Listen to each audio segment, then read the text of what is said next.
Bismillahirrahmanirrahim. Assalamualaikum warahmatullahi wabarakatuh and salutations for the professor, associate professors, doctors, teachers and audience. I'm Nurul Ashkin Izhar, moderator for our event today. So we would like to welcome everyone to the Technology in Science Education seminar conducted by the School of Educational Studies, University Science Malaysia. So the seminar today aims to gather and share knowledge on the usage of technology in our science education. I believe today sharing sessions will be worthwhile for us as educators to implement in our career. This seminar is expected to be in 3 hours session. We will start our event today with our national anthem, Negaraku.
Before we proceed with the event, I would like to set a few reminders on conferencing management.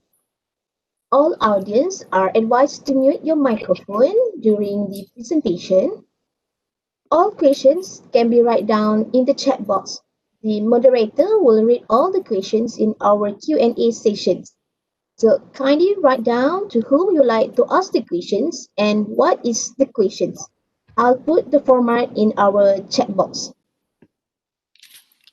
It is estimated that each presentation will take at about 15 minutes. Therefore, moderator will give the reminder in the private chat box message prior to the countdown. Kindly look into the chat box for your guide. All participants need to be in all the sessions until the end of our event. A group photo sessions will be taken at our event closing. Thus, kindly switch on your video for the photograph session. An announcement will be made prior to the photo session for all of us to get ready. To ask the blessing on the knowledge in our event today from Allah Subhanahu wa Ta'ala, I would like to invite Mr. Idris Ismail to recite the prayer. Mr. Idris, the floor is yours. Bismillahirrahmanirrahim. Alhamdulillahirabbil alamin. Wassalatu wassalamu ala asyrafil anbiya'i wal mursalin wa ala alihi wa sahbihi ajma'in. Ya Allah, ya Tuhan kami, hanya padamu sahaja kami panjatkan kesyukuran atas segala rahmat dan berkat-Mu. Bersempena dengan seminar bertemakan teknologi di dalam pendidikan sains pada hari ini, kami memohon taufik dan inayah-Mu, ya Allah. Kurniakanlah kesejahteraan dan kebahagiaan kepada kami.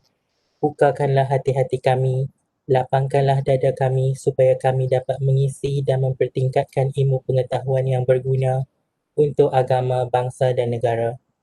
Ya Allah, ya Rahman, ya Rahim, kami memohon kepadamu agar Engkau berkatilah seminar ini dengan limpahan rahmat-Mu.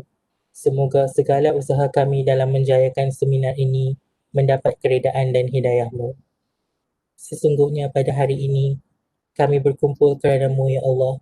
Kami berkumpul untuk menimba ilmu, bertukar pendapat, menyumbangkan buah fikiran, menghubungkan silaturahim dan memberi sokongan ke arah meningkatkan kualiti di dalam bidang pendidikan. Ya Allah, Ya Zal Jalali wal Ikram, kami memohon kekuatan dari hadrat-Mu, Ya Allah, supaya kami yang hadir pada hari ini dapat melaksanakan segala kebajikan dan kami memohon Kau daripada melakukan keburukan. Ya Allah, kurniakanlah kepada kami kekayaan ilmu pengetahuan. Hiasilah diri kami dengan sifat lemah lembut. Muliakanlah kami dengan ketakwaan serta indahkanlah diri kami dengan kesihatan. Rabbana atina fid dunya hasanah wa fil akhirati hasanah wa qina azabannar. Subhana rabbika rabbil izzati amma yasifun wa salamun alal mursalin walhamdulillahi alamin.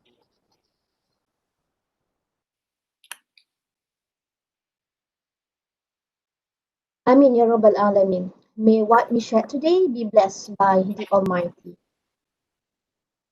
Without further ado, let us hear the welcoming remarks from Associate Professor Dr. Azia Ismail, Deputy Dean of Research, Innovation and Industry Community Engagement, School of Educational Studies, University Science Malaysia. Please welcome, Doctor.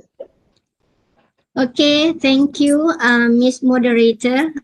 Assalamualaikum and good afternoon. Firstly, I would like to welcome to all our guests today. I was told that all teachers from Malaysia, and we have Deputy Principal of MRSM Balik Pulau with us, and teachers from Maldives maybe. Thank you for your attendance today and welcome to this event. First of all, I would like to thank to our coordinator for this event, Dr. Nur Asniza Ishaq and her team for her effort and congratulations to all of you. I think this is a good event and the best platform to share the knowledge that related to current practices in science education. And as we know, nowadays we are encounter with many changes in our education system, and currently we are having with many concepts that need to be embedded in our teaching practices and education environment, especially science education. We have green technology, we have IR 4.0, 5.0, and whatsoever. I think by sharing our knowledge in an event like this, it will contribute to development of skill and knowledge, especially in teaching and learning practices, which is eventually contribute to our education improvement. I think I don't have to have a long speech because I'm not the speaker for today. I think it's better for me to stop now and let you enjoy the academic discourse in this event. So with that, I would like to say thank you for inviting me to give welcoming remark. Thank you. Thank you, Dr. Azia. Inshallah. With that, our event today will kickstart with the first speaker, Dr. Nur Asniza Ishaq. So Dr. Nur Asniza Ishaq is currently a senior lecturer in School of Educational Studies, University Science Malaysia. She is an expert in science education, biology education, curriculum studies, curriculum and pedagogy, and education for sustainable development. She has 18 years of teaching experience in pre-university level as well as university level. Let us now listen to her speech entitled STEM, Concept and Practices. Doctor, please welcome.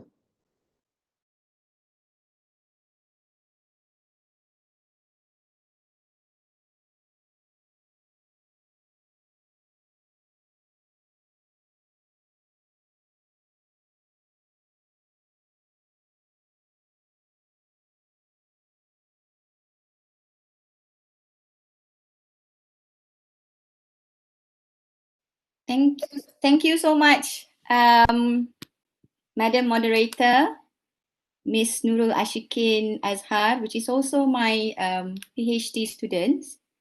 Hold on, I just want to share my contents.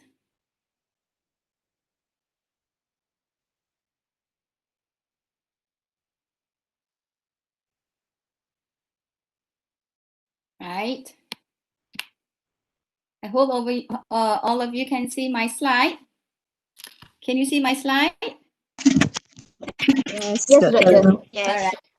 Okay, thank you very much. So, welcome to all honorable guests and also teachers from all over Malaysia, I guess, and also from Maldives. I have some students from Maldives who wanted to join this seminar, so I let them in. So, I think it became an international seminar, and we have live streaming from YouTube as well. So after this, you can keep on hearing the seminar that we have done today in the YouTube platform. So my task is to deliver a topic on STEM concept and practices. I believe most of the audience in the seminar today are among the science and mathematics teachers. So when we are talking about science and mathematics, we cannot run away from the concept of STEMs or from the STEM practices in our teaching and learning activities. So what I'm going to do today is I'm going to briefly explain what is STEM concept and also STEM practices that you can apply in the process of teaching and learning in the classroom. So I am Dr. Nur Asmiza Ishar. I'm a lecturer in School of Educational Studies in USM. Yeah.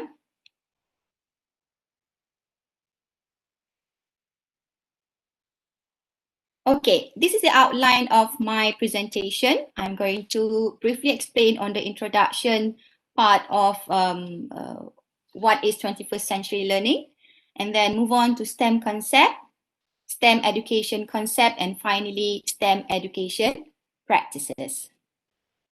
So let's move on to the first part, which is an introduction part, where I'm going to show you a framework that I made regarding 21st century learning. And I want to tell you why is it highly related with the STEM concept.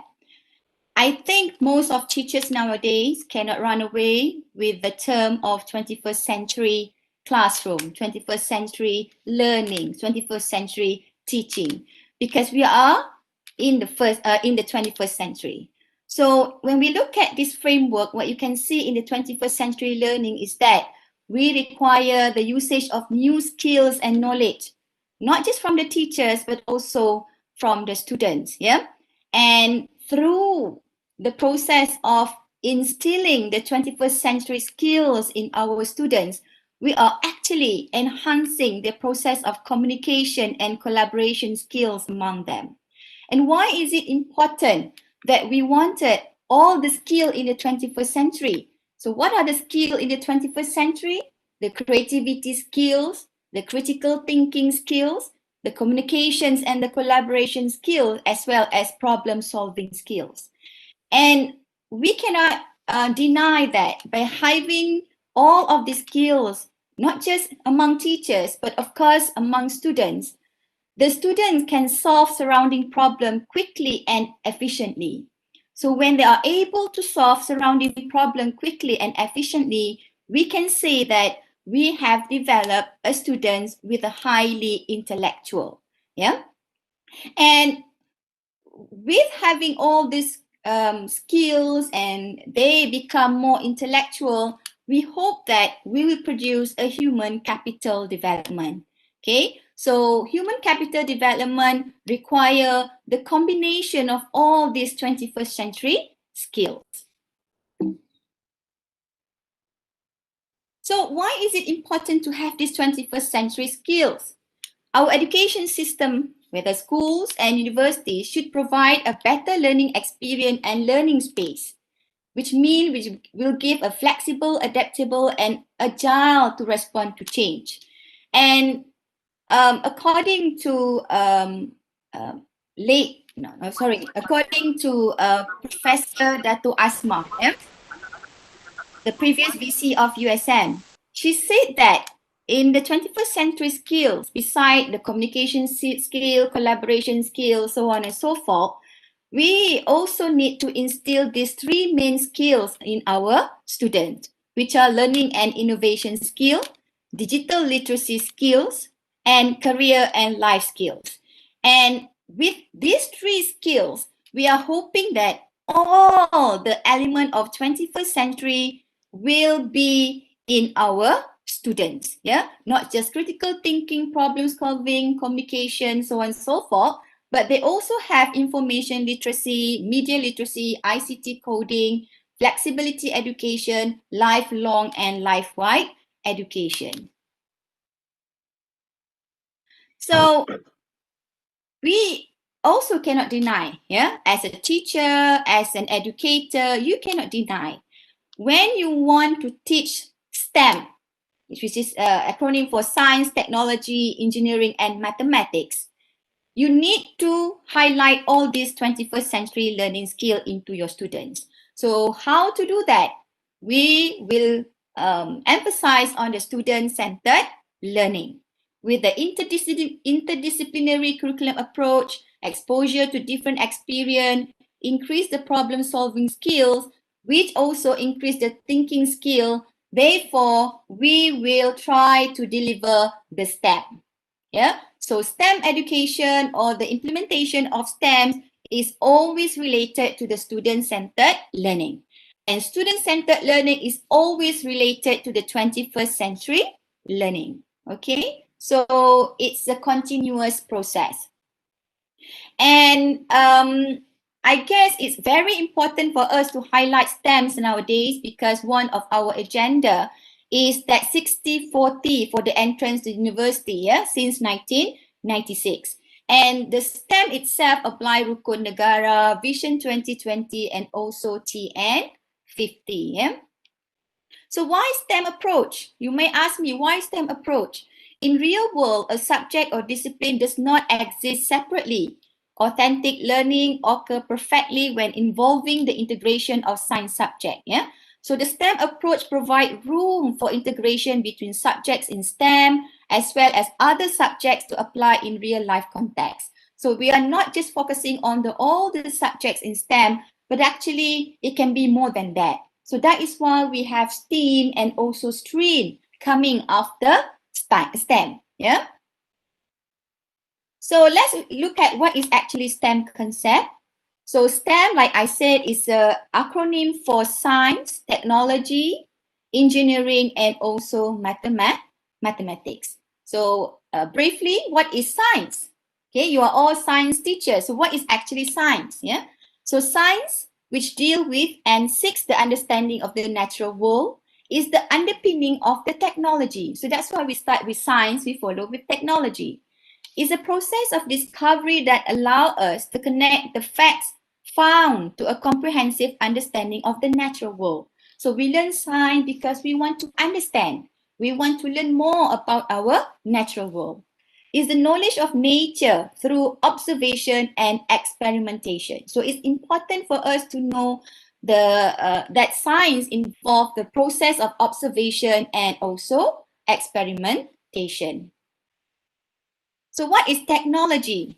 Yeah, like I said, technology comes after science. So technology is the modification of the natural world to meet human wants and needs. So that's why when we know what we want, what we need through discovering with our nature, that become technology. So when teachers think about technology, they will imagine computers, touchscreen, and digital data collection tools. But the fact is, technology is a tool for solving problems. So technology is all about ICT and materials to solve problems. Yeah. For example, a water bottle. So what does a water bottle do? It's capable of storing water. So what about gadget? Yeah, it facilitates the transmission of information. So water bottle and gadget are both technology which help the human. What is engineering?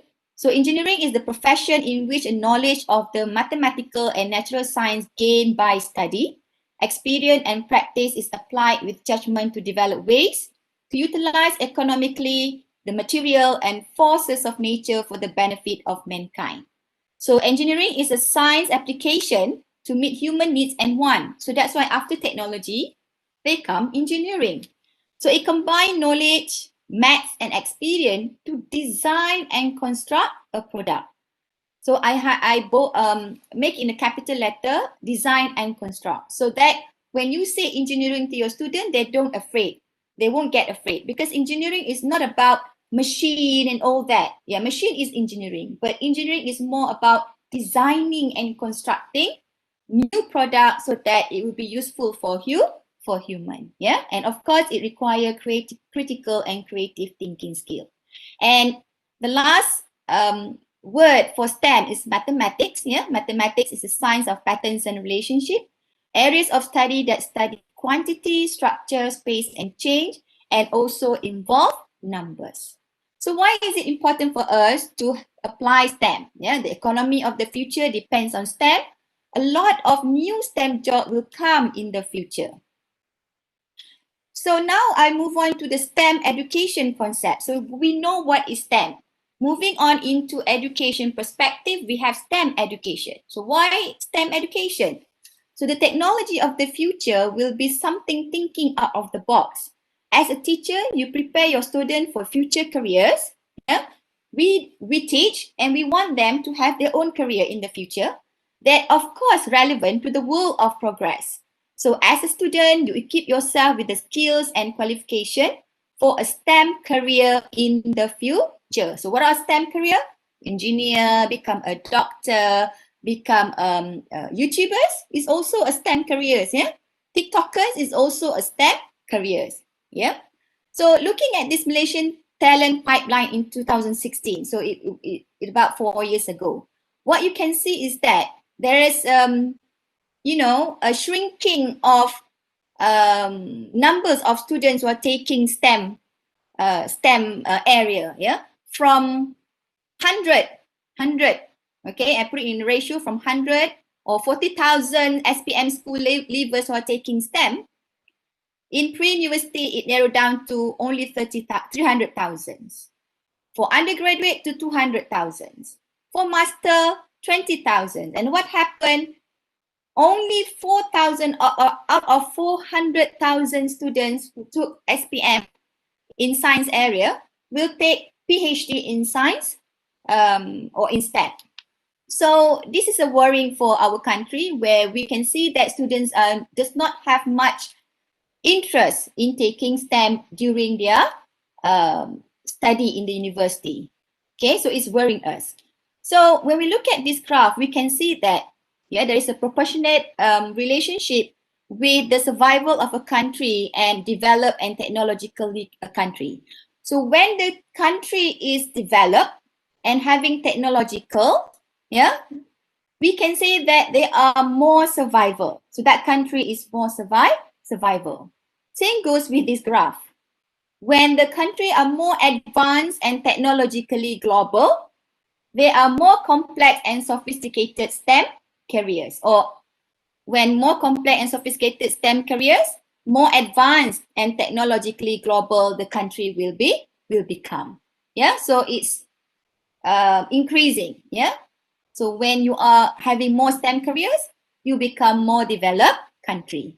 So STEM education is an integration of education, with the STEM concept, of course, which means you doing STEM in the classroom.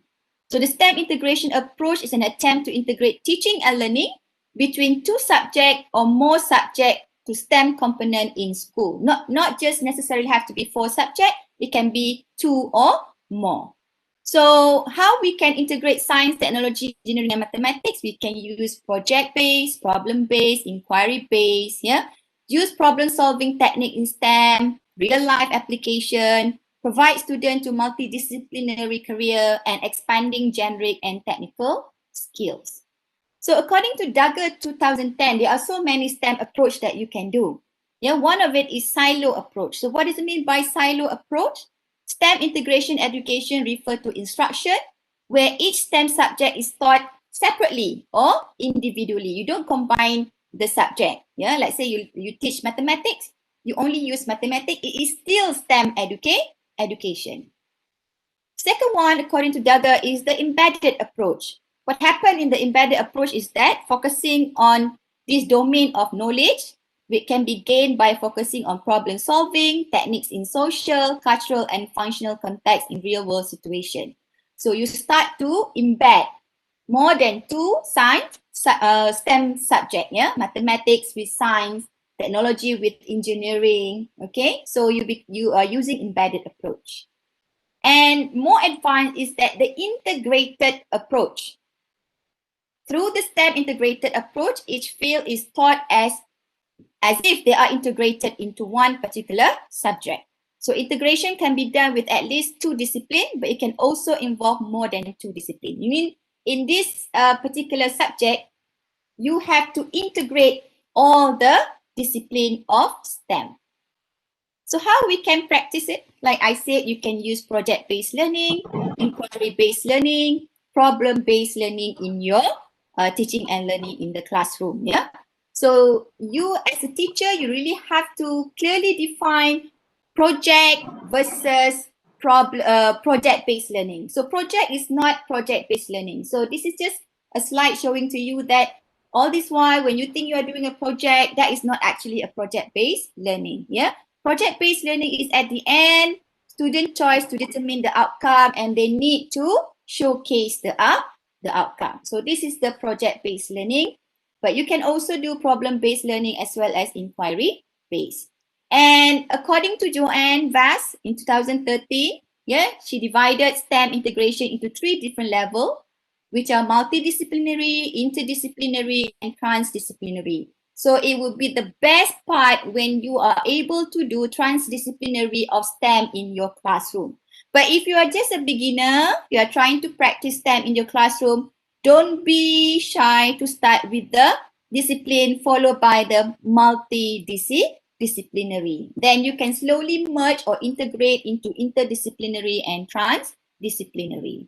So as a conclusion, conducting STEM education need a proper plan from the teacher, yeah?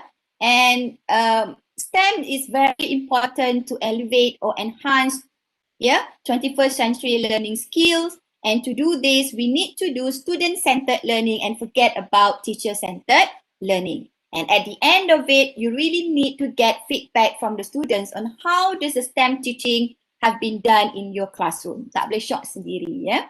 Okay, so why not, yeah? In this COVID-19 pandemic has been spreading all over the world, we are shifting from just a STEM, face-to-face STEM, into an online STEM. So now it is time to practice STEM via online. You know, so that I hope that this seminar will be helpful for you to implement online STEM. So thank you for your kind attention, and you can give any suggestion or you can contact me through my address, phone number, and email. That's all from me, and I hope that all of you are more inspired to apply STEM in your classroom. Thank you.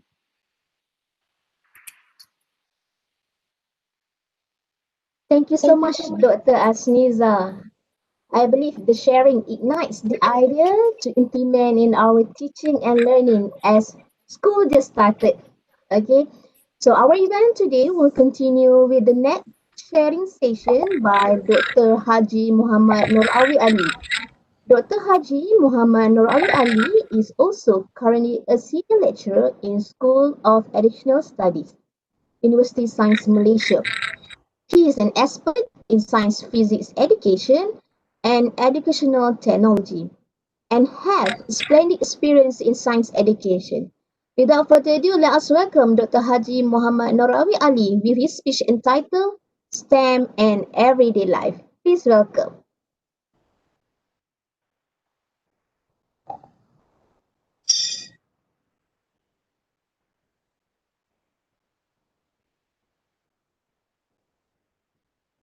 Dr. Asniza, please stop sharing again.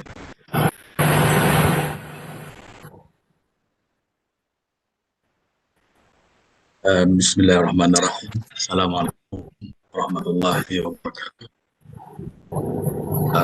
First of all, thank you for get the channel to share some thoughts regarding STEM and everyday life.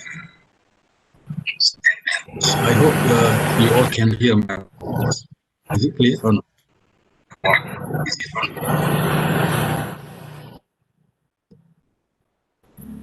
Yes, Doctor.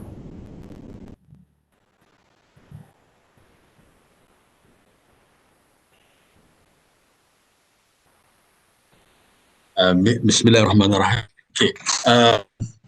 First of all, okay, I'd like to share some talks regarding the STEMs and everyday life. Okay. Actually, as introductions, let's take it as mentioned by Dr. Asniza just now.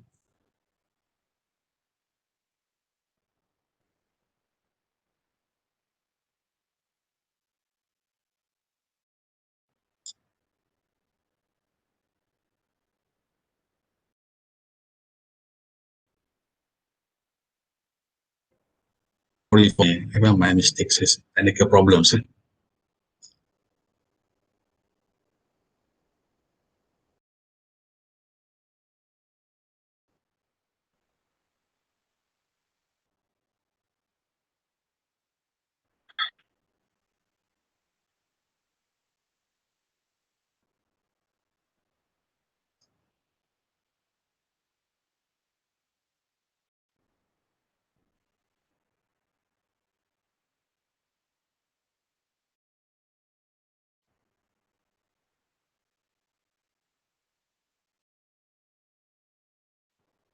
Educated based on science education, separating the teaching of STEM subject while the learning becomes segregated and tough for the students.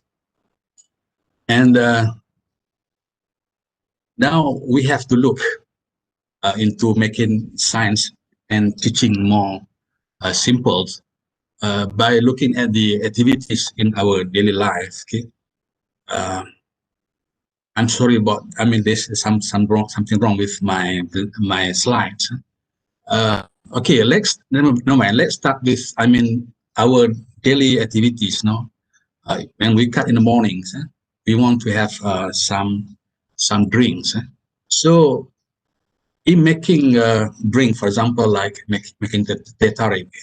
So we actually involving, I mean, the concept of the solute, solvent, and solutions. We teach our students in science classrooms about the solutions of acid-base solution and so on. But actually, what we teach actually are very close with daily activities that we have in our practice. Like say, for example, when we are making teh tarik, it's a simple that actually it involves the solute. So in here, in making teh tarik example, okay, so we use teh, chang, teh, Lipton, and so on, and we put it in the water. Okay? So the water here is the solvent, and when we heat, the tea, and it become now the solution, of tea. And when we put meat or sugar, so it become the tea tarik. So in this actually daily life, whether we realize or we realize, actually it involves the process of science, the technology, the engineering, and mathematics as well. Because if you want to have teh tarik, example, you want to have a concentrated teh tarik, of course you need to add more sugar, and maybe you should need to add more tea inside, and use less water, so you get the concentrations, the concentrated teh tarik. So let's look into this video of making teh tariks.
So in this making teh tarik, actually, if you look into how, they're making the teh tarik. So he boiled the water in a container. So by heating, actually, you are explaining the concept of the heat transfer into the container when when we immerse the tea, the onchan tea inside.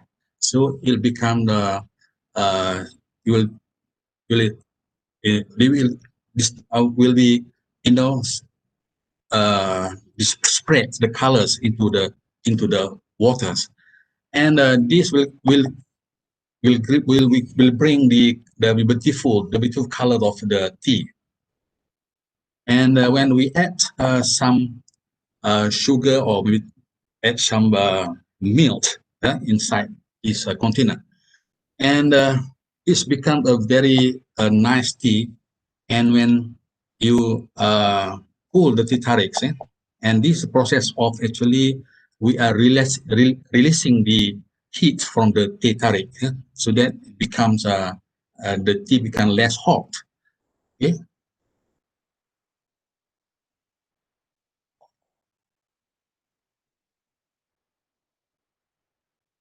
Okay. The other that also involved in the making juice. Juice. So this is also involving the science process skills and also the technology, where we can have our home juice by let's say make a cold drink, assorted fruit juice containing tomato juice, and we can try lemon, ginger, and mint.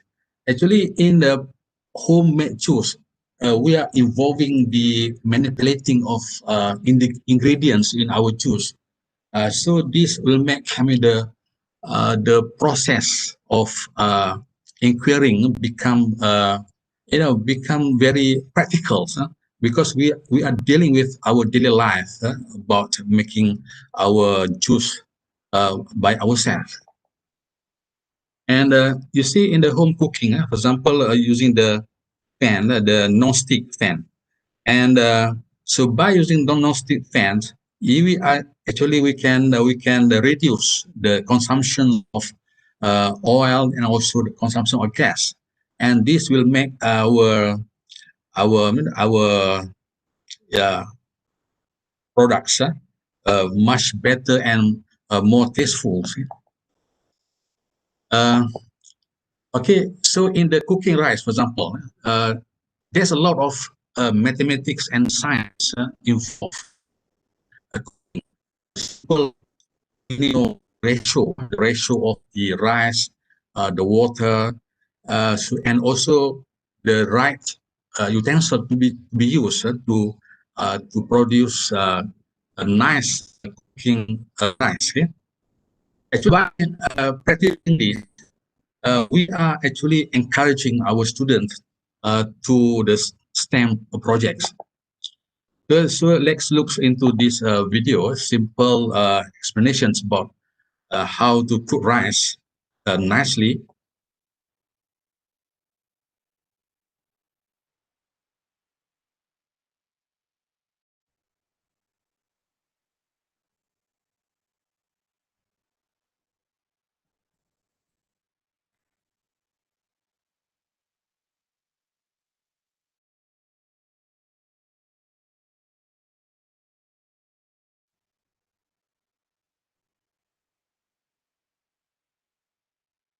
So remember that when we are cooking actually rice, we are actually applying the mathematical knowledge. For example, the ratio of rice and water 1 to 2. It's depending on the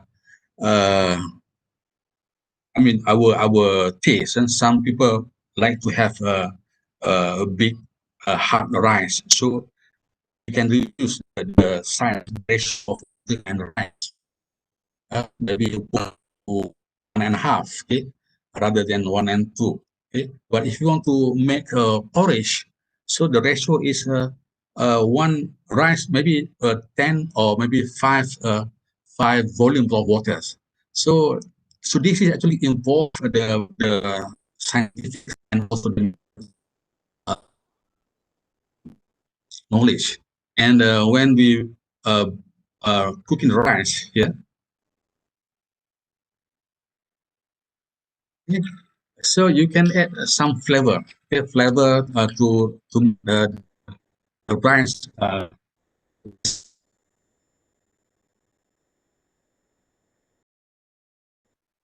And by covering with the fan lips, it actually can reduce, we can trap the heat, and this will reduce the consumption of gas. Okay, and so in this rice cooking, it is directly involved the STEM education, STEM ideas, STEM knowledge, in preparing this rice. Okay?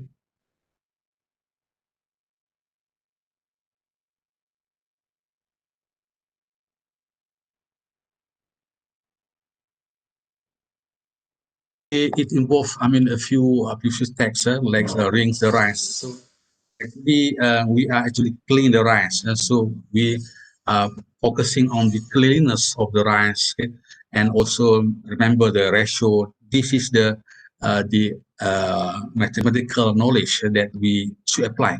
And by understanding this, actually, we can ask our children, our students, actually, to cook rice. They can cook rice, even though they don't have, the first experience before this. So just to make them try, so slowly they will understand that in this cooking rice, actually it involves the science, technology, engineering, and also mathematics aspects. And also in other situations like cooking soup also. So this is also you use the high cooker pressures. So this is to increase the pressure of the water inside this in this cooker, and by having the higher pressures inside it, uh, it will make the soups, the bones of the chickens, and the bone of beef become easily fractured, and it will make the soup become very tasty and very soft. And and this technology actually involve the science and technology knowledge. Similarly, so by practicing the urban farming, we can transform the tires in the tire of cars tires into making a plant pot. Okay, and you can use the household waste.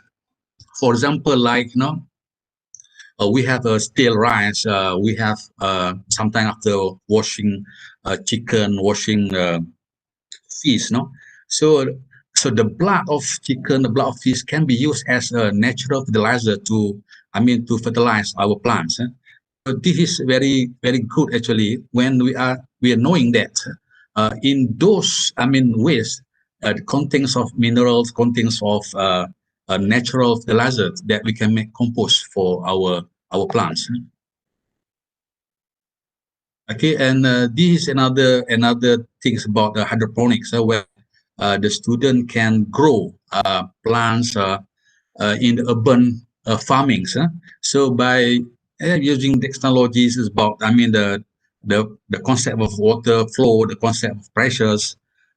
So we can actually grow the plants in a small place in the urban area. We don't need to have a big area. Just to cultivate the interest of the learning and investigating and making the learning fun and meaningful to the students.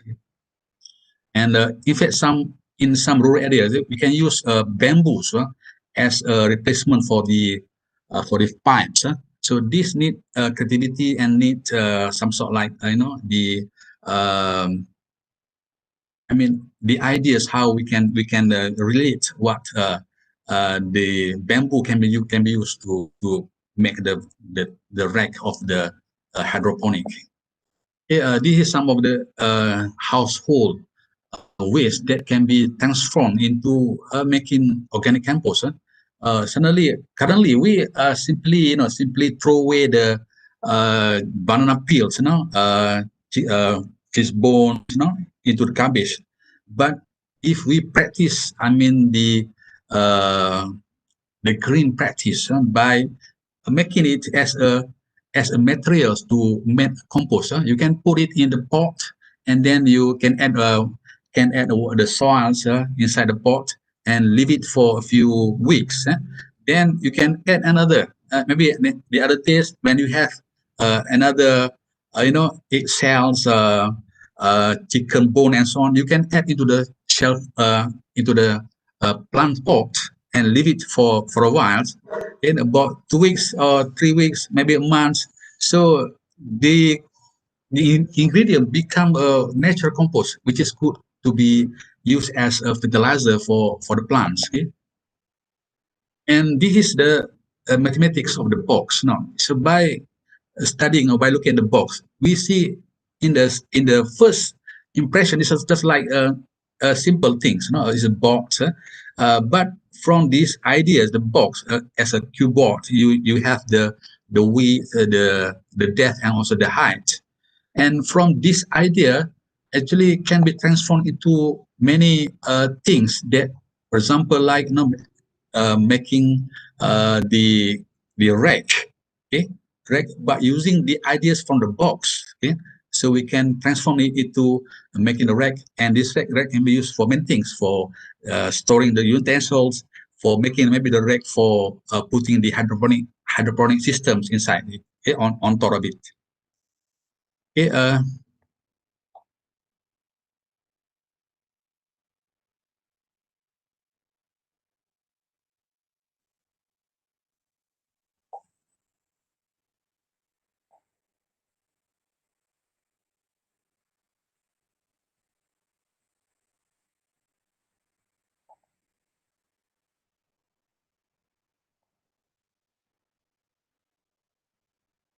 Yeah.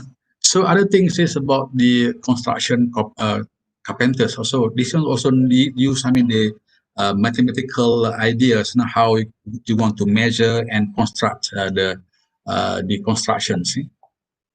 Okay. So by doing some minor projects, renovations, or making walls, or this is actually involve a lot of uh, the mathematicals when you want to mix with the ingredients to make the concrete, the soil, the cement, the water.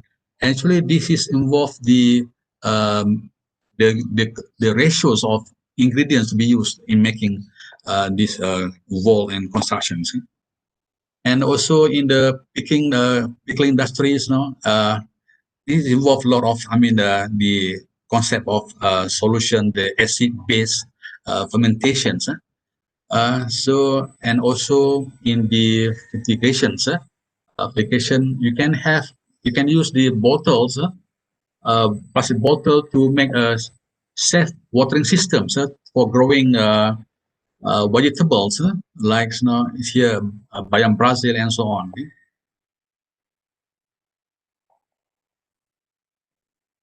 And at the recreational beach, okay, so this is also, where we can have the experience about, the fire, okay.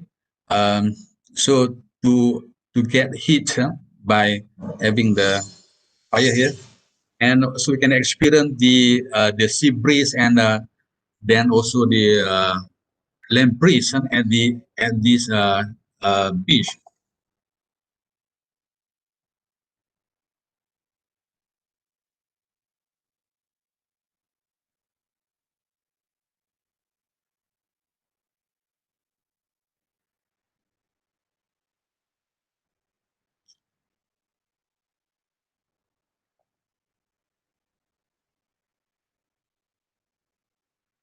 um, so I think uh, let's start.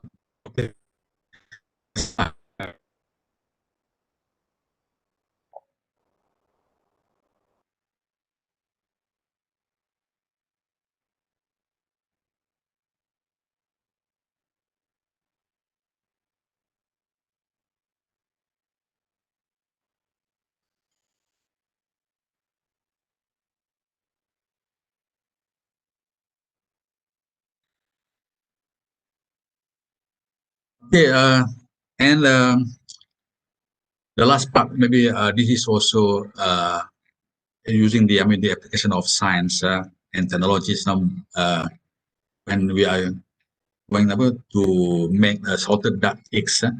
So this will also involve the concept of uh,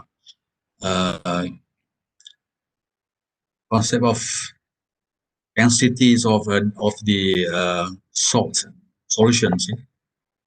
Uh, so finally, lastly, we as a science educator need to revise the teaching strategies. By combining the inductive and also deductive methods, and be sensitive to the cultural aspect, cultural objects around us, and also make practicing of new ideas, looking things, activities interdependently with where each involve the science, technology, and also application of engineering and mathematics. And as you know now, the current movement from the STEM to STEAM, stream and streamed. So I hope we as educators, we need to have the attitude to learn and share, get some sharing from other communities so that we can enrich our ideas in teaching our students. So I think that's all. Sorry very much for some instructions, some distractions.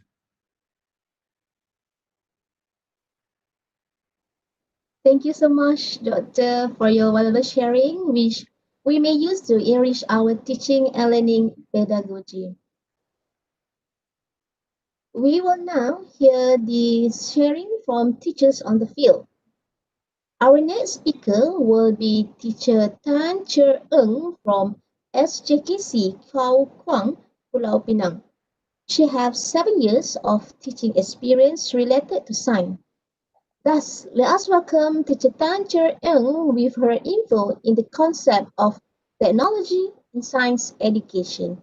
Please welcome.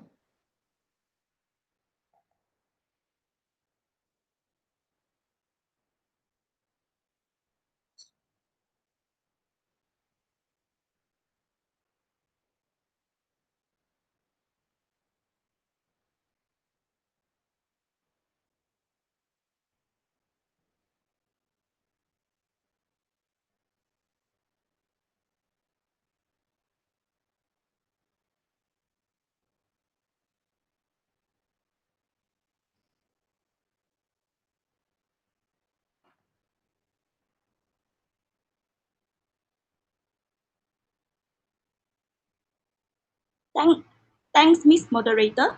Good day, everyone. Can you all hear me? Yes, Teacher Tan. Okay. Good day, everyone. My name is Tan Che Ying, a primary school teacher, a primary school science teacher in SJKC Cao Quang. Today, I'm honored to share with you all about the concept of technology in science education.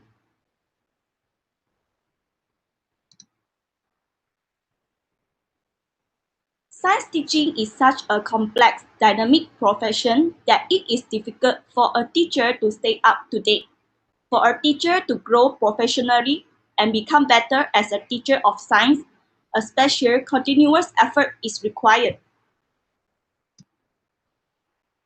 To better prepare students for the science and technology of the 21st century, the current science education reforms ask science teachers to integrate technology and inquiry-based teaching into their instruction. Science teachers are encouraged to apply a variety of technologies such as hand tools, measuring instruments, and calculators as an integral component of scientific investigation to support students' inquiry. Utilizing technology tools in inquiry-based science classroom allows students to work as scientists. So, what is technology? Technology is the innovation, change, or modification of the natural environment in order to satisfy perceived human wants and needs. Besides, it also includes any product made by humans to meet a want or need. It also can be the knowledge of techniques, processes that can be embedded to make teaching easy. What exactly does technology have to do with science education? Technology, beyond the fact that technology is both a process and a result of science, technological developments provide the tools used in many forms of scientific study and experimentation, from centrifuges uses for the separations of fluids to computer programs used in the study of quantum physics. In teaching students the scientific process of inquiry and problem solving, it is necessary to utilize current technologies. So, science teachers can use many modern technologies to great effect in the classroom. Computer software and tablet apps have obvious applications in classroom activities, but the technologies inherent in automatic cameras, LCDs, and experiments monitoring system can also aid in science education. Students will need to use field-appropriate technologies to research questions, construct and execute experiments, and analyze results. So let's see the technology integration into science classroom. Educational technology tools such as computers, software, data collection and analysis software, digital microscope, hypermedia, multimedia, student response system, and interactive whiteboards can help students actively engage in the acquisition of science knowledge and development of the nature of science and inquiry. When educational technology tools are used appropriately and effectively in science classrooms, students actively engage in their knowledge construction and improve their thinking and problem-solving skills. So, many new educational technology tools are now available for science teachers. One of the educational technology tools are is our Web 2.0. In today's increasingly digital world, making use of the latest technology to motivate students and thus foster learning both inside and outside the classroom has become vital.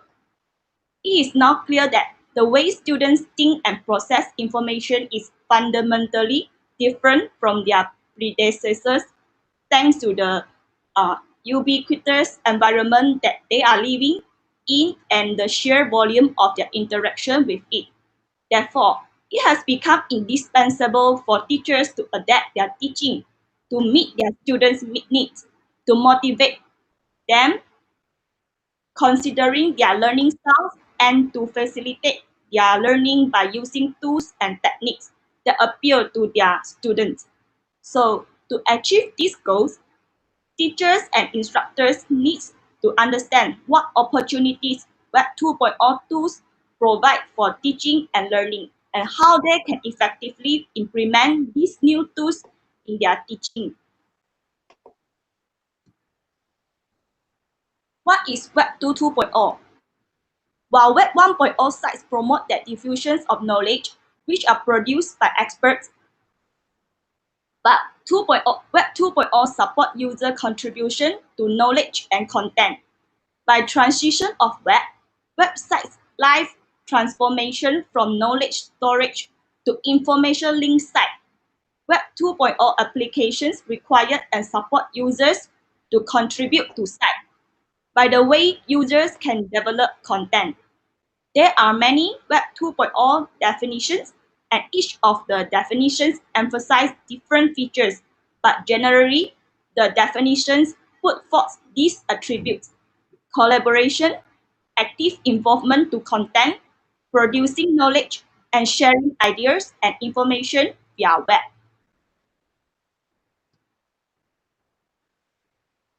So, Web 2.0 promote user-generated content, collaboration, producing and sharing new knowledge and interaction between site users. Web 2.0 associated with applications like wiki, blog, podcast, image sharing, document sharing, social network sites, and RSS feeds. Online interaction become important and common. Web 2.0 tools support online interaction. Most of the Web 2.0 applications are free to users. Users can access via internet. Users who have basic computer skills can use these applications and share their ideas.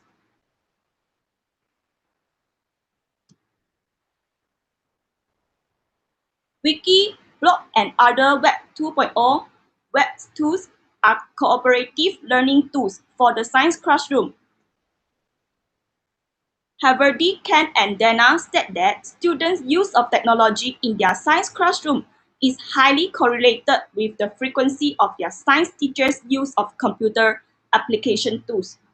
So, faculties should provide example activities concerning Web 2.0 tools in their class to ensure that science teacher candidates will use these tools effectively.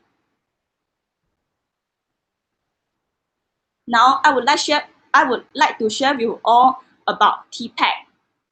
In recent years, many researchers in the field of educational technology have been focused on the role of teacher knowledge on technology integration. The term TPAC, also known as TPCK, has emerged as a knowledge base needed by teachers to incorporate technology into their teaching. Kohler and Mishra discussed TPAC as a framework for teacher knowledge for technology integration. Their TPAC framework is based upon Schumann's conception of PCK. In Kohler and Mishra model of TPAC, there are three main components of teacher knowledge: content, technology, and pedagogy. They describe TPAC as a combination of these three knowledge bases.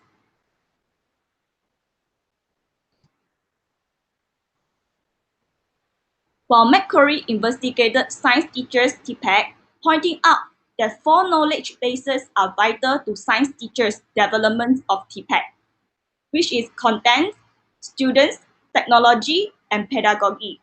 According to McCrory, science teachers needed to possess adequate knowledge of science to help students develop understandings of various science concepts. In order to address students' particular needs, teachers should have deep knowledge and understanding about student learning. Teachers' knowledge about students facilitates the development of strategies to address students' prior knowledge of particular science concepts and misconceptions in science. Having adequate pedagogical knowledge allows teachers to teach effectively a particular science concept to a particular group of students. A teacher with strong pedagogical knowledge employs effective teaching strategies, create well-designed lesson plans, apply successful classroom management techniques, and develops an understanding about student learning.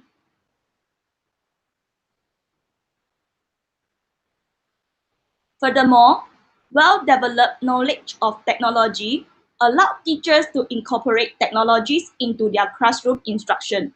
Importantly, technology knowledge is much more than just knowing about technology.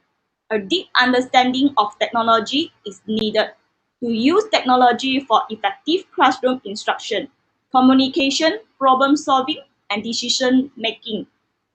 These four knowledge bases, knowledge of science, students, pedagogy, and technology, work collaboratively in knowing where in the curriculum to use technology, what technology to use, and how to teach with it. Next, let's look at how do technological help students in school and beyond. The science classroom provides a perfect environment to help students develop the technological knowledge and skills they will need for the rest of their life. Learning how to operate machines used for science experiments will help future mechanical engineers in their pursuits. A communications major will rely on computer skills learned in the science classroom. An architect will employ modeling software similar to modeling programs used to design scientific experiments.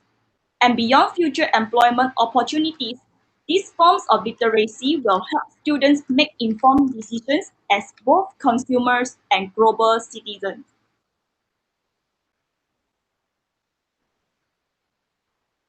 Next, let's look at how can assistive technologies be used in science education. Many assistive technologies have been invented and are now used to help students with disabilities in the inclusive classroom. A perfect example is the equipment students with physical disabilities use to participate in activities that their disability would otherwise make difficult or impossible.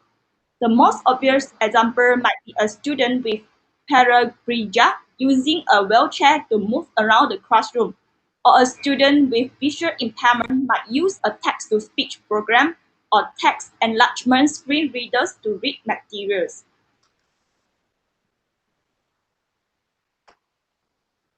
Besides, teachers can also use technology to engage and instruct students with learning or cognitive disabilities.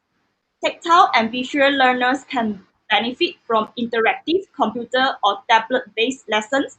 Auditory learners can benefit from recorded materials or text-to-speech programs. And inversely, voice detection software.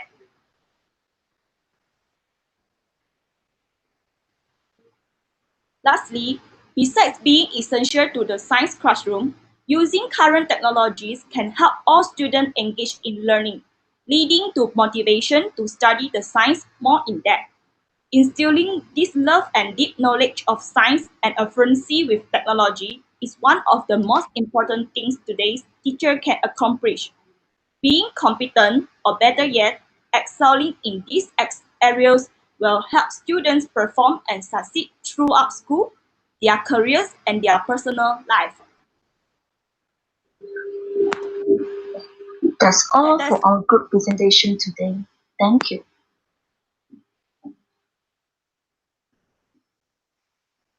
Thank you, Teacher Tan. Now, I would like to introduce the next speaker, who is Teacher Nur Fatihah Zulkifli. Teacher Fatihah is from Kelantan and currently serves at Sekolah Menengah Agama Ittifaqiyah Jerti. She has 9 years of experience in teaching science, particularly in biology. Now let us hear the sharing from Teacher Nur Fatihah Zulkifli with her title Technology Inquiry-Based Science Education. Please welcome.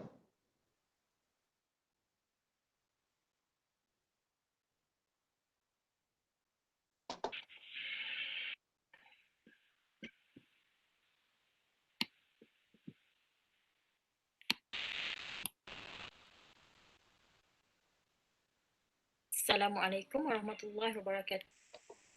To beloved lecturers, fellow friends, and passionate audience. It's great to see you all, and thank you for coming here today. I am teacher Fatihah, and I'm a biology teacher. And today, I am here to talk about what teachers can do to teach a meaningful inquiry-based learning during this pandemic. Why? Because we want our students truly understand what they are learning instead of memorizing the content. And I know things are going to be very challenging for us teachers, but challenges are what make life interesting, and overcoming them is what makes life meaningful. And a wise man said, "You are not obligated to win. You are obligated to keep trying. Do the best that you can do every day." Inquiry-based science education, or what we call it as IBSE, is always an approach that I love to use in my class because I always wanted my students to find out what are the answers to their problems instead of giving direct answers to them. And I always wanted my biology class to be a subject that they always eager to learn, but in a fun, simple, and exciting way. It is because I believe that they would have learned more if they can solve the problem themselves, and that would be a great experience for them in understanding the content. Furthermore, inquiry is all about exploring the world by asking questions, making discoveries, and also rigorously testing those discoveries. Being a teacher sometimes, well, I guess not sometimes, but most of the times, we as teachers did not realize that we are actually implementing an inquiry approach in our class. We encourage our students to ask questions, accept all their answers, allow them to think and communicate with others, and let them free to explore all the resources given. Why IBSE? Because traditional teaching is too mainstream. So let us be different and change the way of teaching to stimulate excitement among students when science. The teacher's role is just a facilitator in order to let students actively participate in the lesson, and that would make them to be more responsible when exploring the task given. In addition, the students will be a great problem solver, and it is a great way to encourage students to socialize and communicate with their friends. But now, we are facing a home-based learning. How is that possible for us, teachers, to use inquiry approach in a virtual class? Don't worry, teachers. We have tons of technology tools that we can use virtually for our inquiry approach. And the centerpiece of this tool is they are free. Who doesn't like free stuff, right? First, let us look at inquiry cycle, which I think is an important aspect of all. The cycle started with ask, followed by investigate, and then create, lead to discuss, and last but not least is reflect. Let's see for an example. Student may ask, based on this, plant need water. So the cycle starts with ask, which begins with students' curiosity about the world. We can stimulate their curiosity by giving an introduction to concepts of diffusion or osmosis that have to be acquired in order to find out why plants need water. And this step focuses on a problem or a question that students begin to define. And then ask will naturally lead to investigate, which lead to seeking and creating information. Here, but for example, teachers can use online simulation called PhET simulation. And here, as you can see, this tool offers simulations for various subjects. And as we can see here, they have physics, chemistry, math, earth science, and also biology. And let's say students want to investigate about diffusion, so we can click at the earth science box. So this page will appear. Here we can see the diffusion simulation. So we click here and we will be directed to this page. And as you can see here, we can share the link of this simulation with our students, and we can even download it to our devices. Isn't that cool, teachers? And here is a diffusion simulation that students can explore, manipulate on how many number of particles that they want to test, and to see what happens to the particles when the divider is removed. Okay? Students or group of students collect this information, study, collect and exploit the resources, look or everything that they want to do. They already can redefine the question, make it clearer, or take to another direction. And investigate is a self-motivating process, totally owned by the active students. Then, create is where the collected information begins to merge. Students will start making links and they may generate new thoughts, ideas, and theories that are not directly inspired by their own experience. They write down in some kind of report, and here students can use Canva in writing their findings. They can choose any templates that can be used or that they are interested into to write the reports. And they can even write it as an Instagram post. Yes, kids nowadays, they love Instagram so much. So why don't we diverge their obsession to Instagram by adding just a little bit of informative posts? So they can choose and create their reports and write what are the info that need to be there. Let's move to the discuss point. Okay, here students share their ideas with each other and ask others about their own experiences and investigations. Here, the student can use the comment space in their Instagram post, or teacher can create a new discussion room using Flipgrid or even Google Classroom.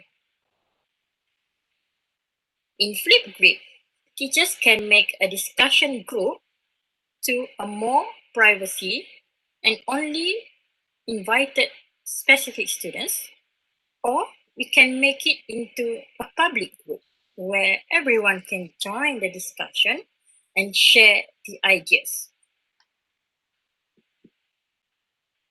Such knowledge sharing is a community process of construction, and they begin to understand the meaning of their investigation, comparing notes, discussing conclusion, and sharing experiences are some examples of this active process. And then, the reflect steps consist in taking time to look back. Here, teacher can use Anchor, for example. It is a podcast where the students can share their reflection and think again about the initial question, the path taken, and the actual conclusions in the form of voice note. They can publish their voice note in episodes so everyone can hear their reflection and sharing the published link with others. Students look back and maybe take some new decisions. Has a solution been found? Did new questions appear? Or what could they ask now? Or if we want to do a lot of quick assessment, we can use Kahoot. Okay, Kahoot, where the students can join the quiz by entering the game pin obtained from teachers. Overall, using mobile technology to support inquiry-based learning has a positive impact on students' engagement, and this technology can facilitate the research projects significantly enabling additional opportunities for data collection, communication, and troubleshooting. Furthermore, the ability for real-time use of social media further enhances learning and engagement and feedback, and also input from experts that validates the experiences. This will allow students to have a more customized learning pace and process, and also receive individual attention and learning guidance. It also helps students with low learning achievements to perform better, as now they learn by doing and seeing instead of memorizing. To recap, the four caveats were: first, the need to know what is IBSE. Second, what are the steps in inquiry cycle?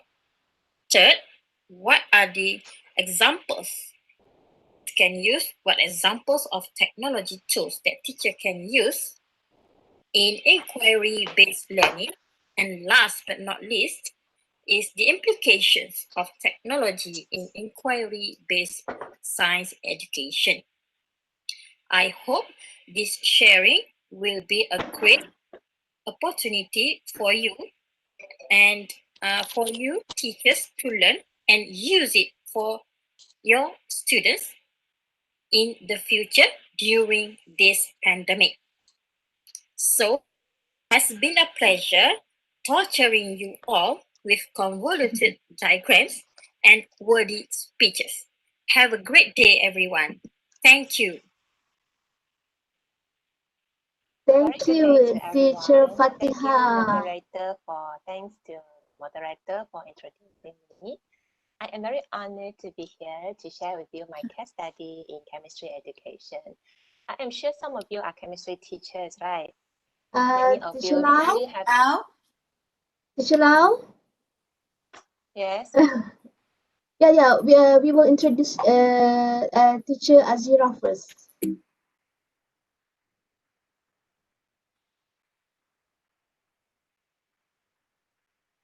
Okay, so thank you to Teacher Fatiha for your sharing.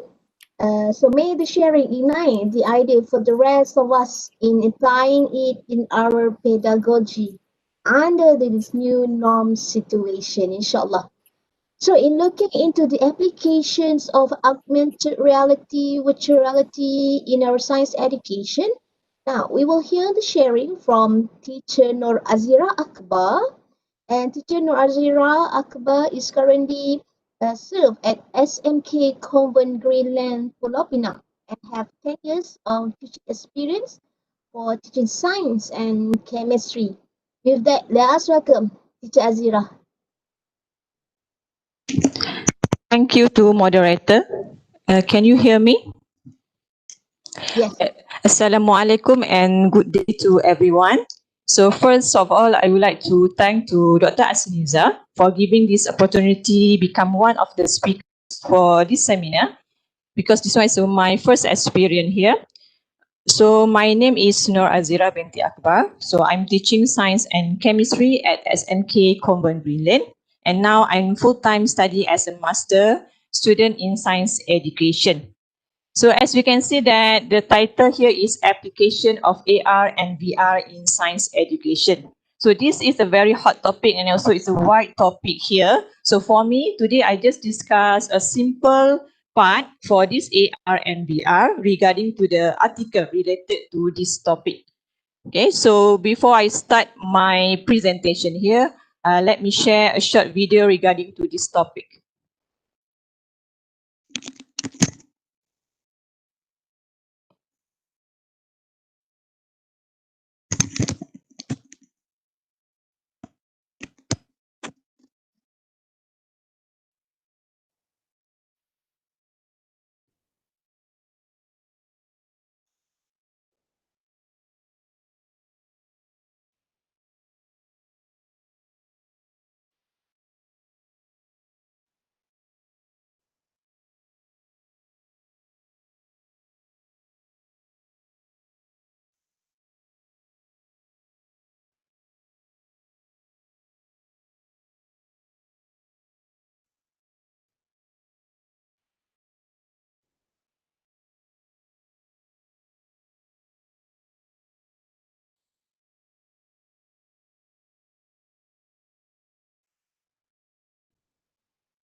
From movie projectors to TVs, laptops, and gaming apps, teachers have always experimented with new technology to augment classroom lessons and increase student engagement.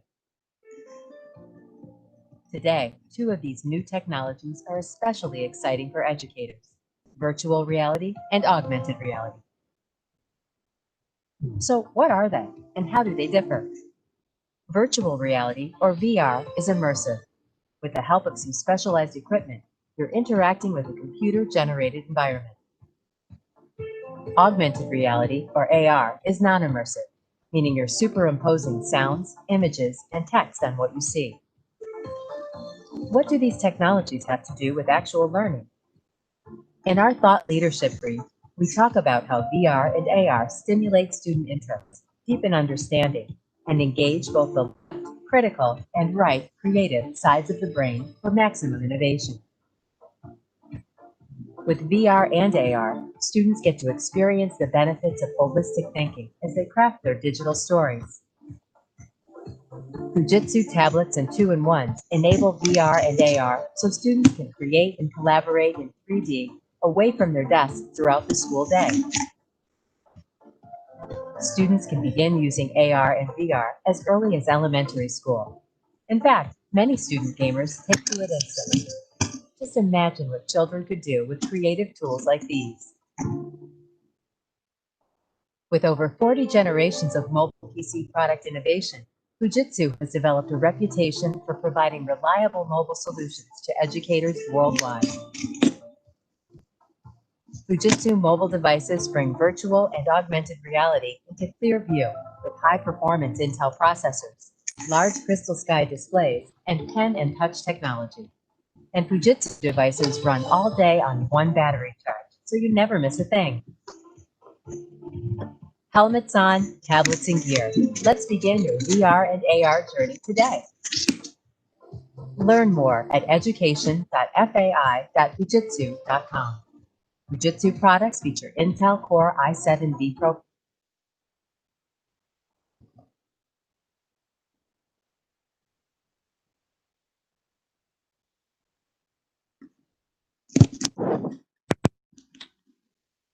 Okay, so it's just a simple opening about the topic for today. So now we have a look about what is AR and VR, and also the application of AR and VR in science education.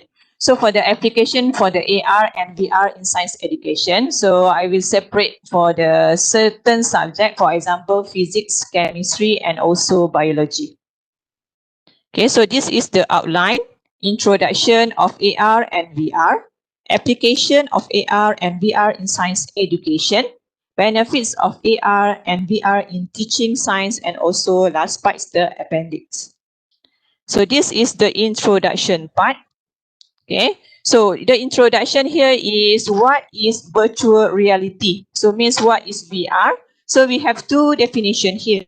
So for the first part here is the use of computer technology to create a simulated environment used to describe three-dimensional, which is 3D, can be explored and interact with a person.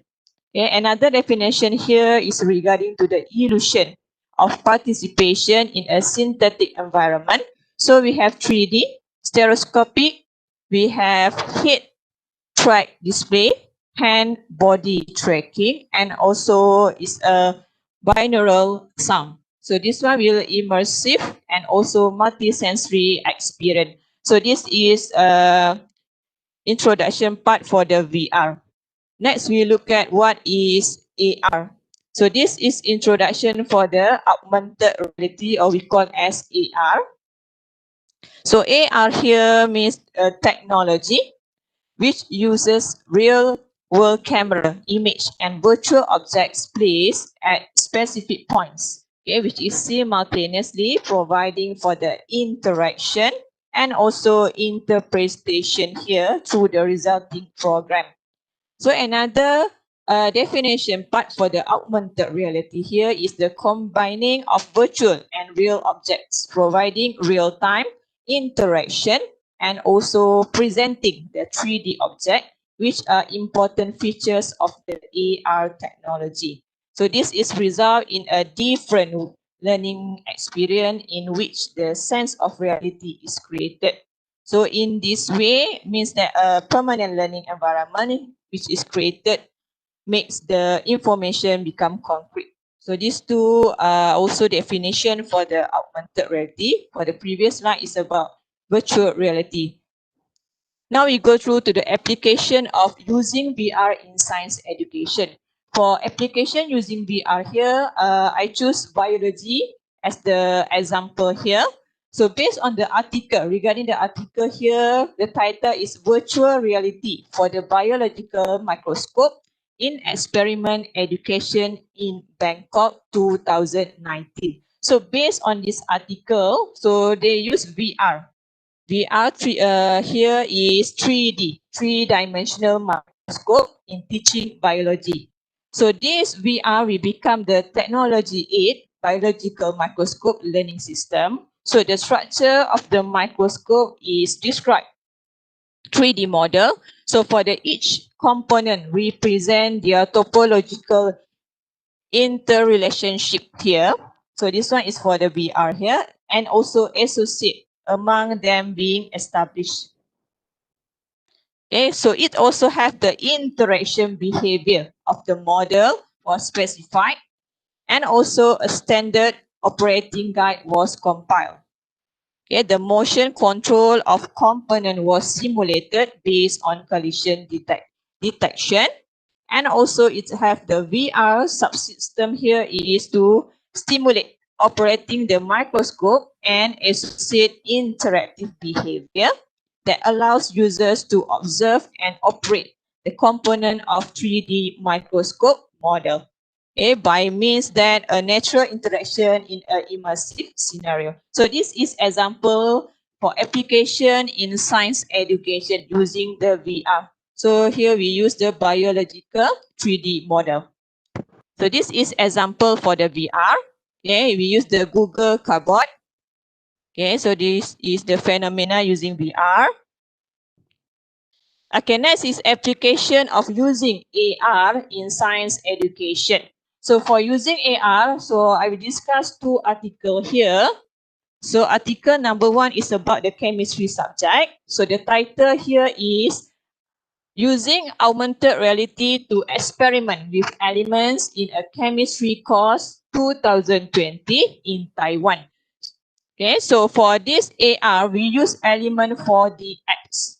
Okay, with a set of 6 paper blocks. So we have the suitable mobile AR device in chemistry classroom. So this is a topic regarding to the first part of the chemistry. Means that the basic knowledge regarding to the chemical element and also chemical equation. So this is very important to attract student attention, either they understand or not about the beginning of the chemistry. Okay, so and then the function here is we have the pointing the device toward one side of the block. So we have inquiry-based learning here. Either simulation or animation will be carried out. So for the simulation here, simulation part, we have the two element here will be presented on the screen. So at the same time, synchronously, we can get the information about the symbol, state, color, atomic number, and also about atomic mass of the element here. And also for the animation, student can zoom in and out and also rotate, and we have the audio feedback here. So this is the example using the element 4D. Okay, so we have two examples of the element here. Number 1 is the sodium, Na, and the green color here is the chlorine, Cl. So we can see that the color of the element and also the atomic number here. Okay, so this is how to carry out this activity. Either use demonstration by the teacher, also hands-on activity by the student. So the first two pictures is individual, second one is pairing, and the last one picture shows that student doing the group work. Okay, application of the using AR for the second one I choose is physics. So the article regarding to this AR is article of the integrating AR into problem-based learning. Okay, as we know that before, for the presenter by Dr. Aziza said that about PBL, project-based learning or problem-based learning. So this one we discuss about the problem-based learning. Okay, so the effect on the learning achievement and attitude in physics education 2019 in Turkey. Okay, so the AR application name here we call as Fern AR. So we use the Unity 3D platform to create 3D model or animation. So for this apps here, Fern AR, so include the natural sound. For example, the sound of the animal. Okay, so it is related to the MacGyver experiment in physics, where the horses try to separate its hemisphere. So this one is the example here regarding to the Fern AR, okay, Unity 3D interface. Okay, so this one how they carry out in the classroom. Okay, but the most important thing for this Fern AR is when we download using the this app. This app will be carried out using the Turkish language. So, but this one is not suitable for us. If we compare to the Element 4D, Element 4D we download through the Play Store here. It's used in English, so we can use in teaching in the class. So this is the benefit of using VR. So we have 5 benefits here. So number 1, conceptual understanding and creative learning. Students' learning experience combined with imagination and also initiative, increase student participation and interest, encouraging learners to learn, exploring and interacting with information in virtual environment and gain knowledge, have positive learning outcomes. Okay, so this is benefit for using VR. So this one another 5 benefit also using VR. Avoid boredom in teaching and learning, ability to address effectively student misconception in science. So and next, enhance student self-confidence, creativity and cognitive skill improvement.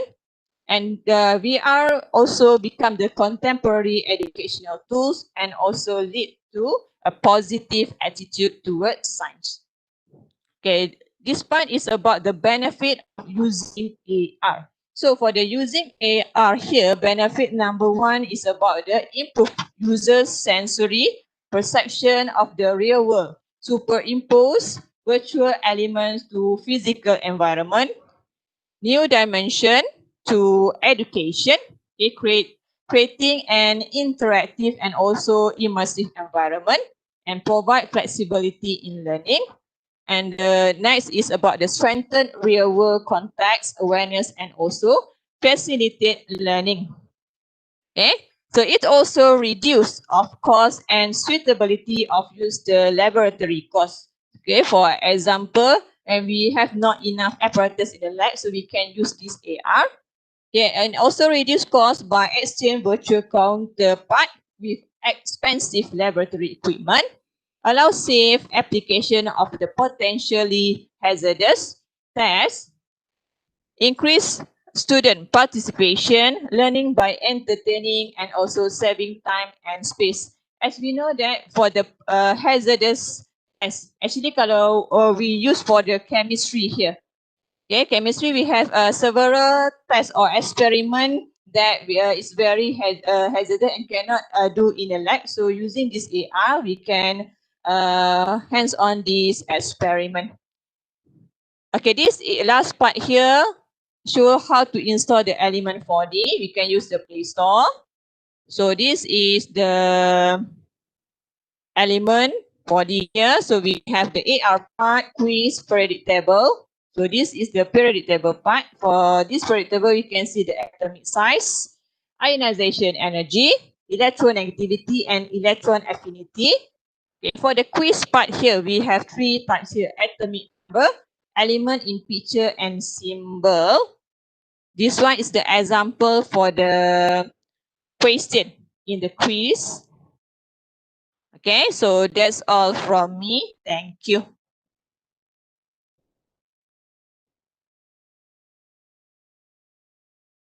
Thank you so much, Teacher Azira, for your sharing. So there is a new announcement for all participants. For all participants in the chat box, you may find a Google Form link. So kindly fill up the Google Form via given link for the purposes of your e-certificate. You are also encouraged to use our chat box for our Q&A regarding our topics discussed today. Now, looking into the real phenomenon, we will now hear a case study sharing by respective teachers on the field. The event would like to invite Teacher Lau Sia Eng to share her case study. Teacher Lau, who is from Sarawak, is currently served at SMJK Chuanghua Confucian and have 10 years of teaching experience in physics. With that, please welcome Teacher Lau.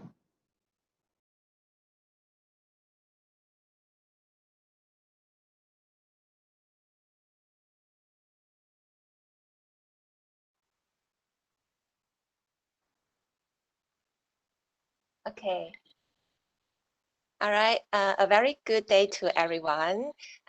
First of all, thank you, moderator, for introducing me. I am very honored today to be here to share with you my case study in chemistry education.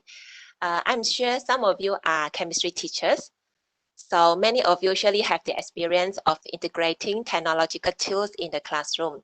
So I hope that with my sharing today, I'm able to somehow it will be somehow benefit for all of you. So please allow me to humbly present my case study on the effectiveness of the integration of technological tools towards enhancing the understanding of Lee Chatelier's principle among the Form 6 students.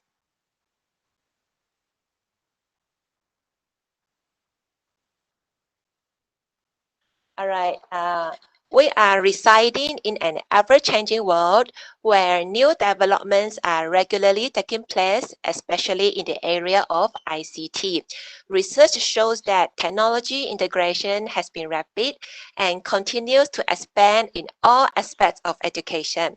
The main technological trends in education some now are mobile learning, online learning, flipped classroom, gamification, and virtual reality, especially targeted towards the Generation Z students who is tech-savvy. Due to their unique characteristic, Generation Z has a different need to engage in learning. So for technology in chemistry education, the use of digital technologies is the most relevant because of the nature of the content and the visual impact it can provide to help explain the abstract unseen level, for example, representing the submicroscopic state of matter and showing real chemicals that are not readily available or accessible for use.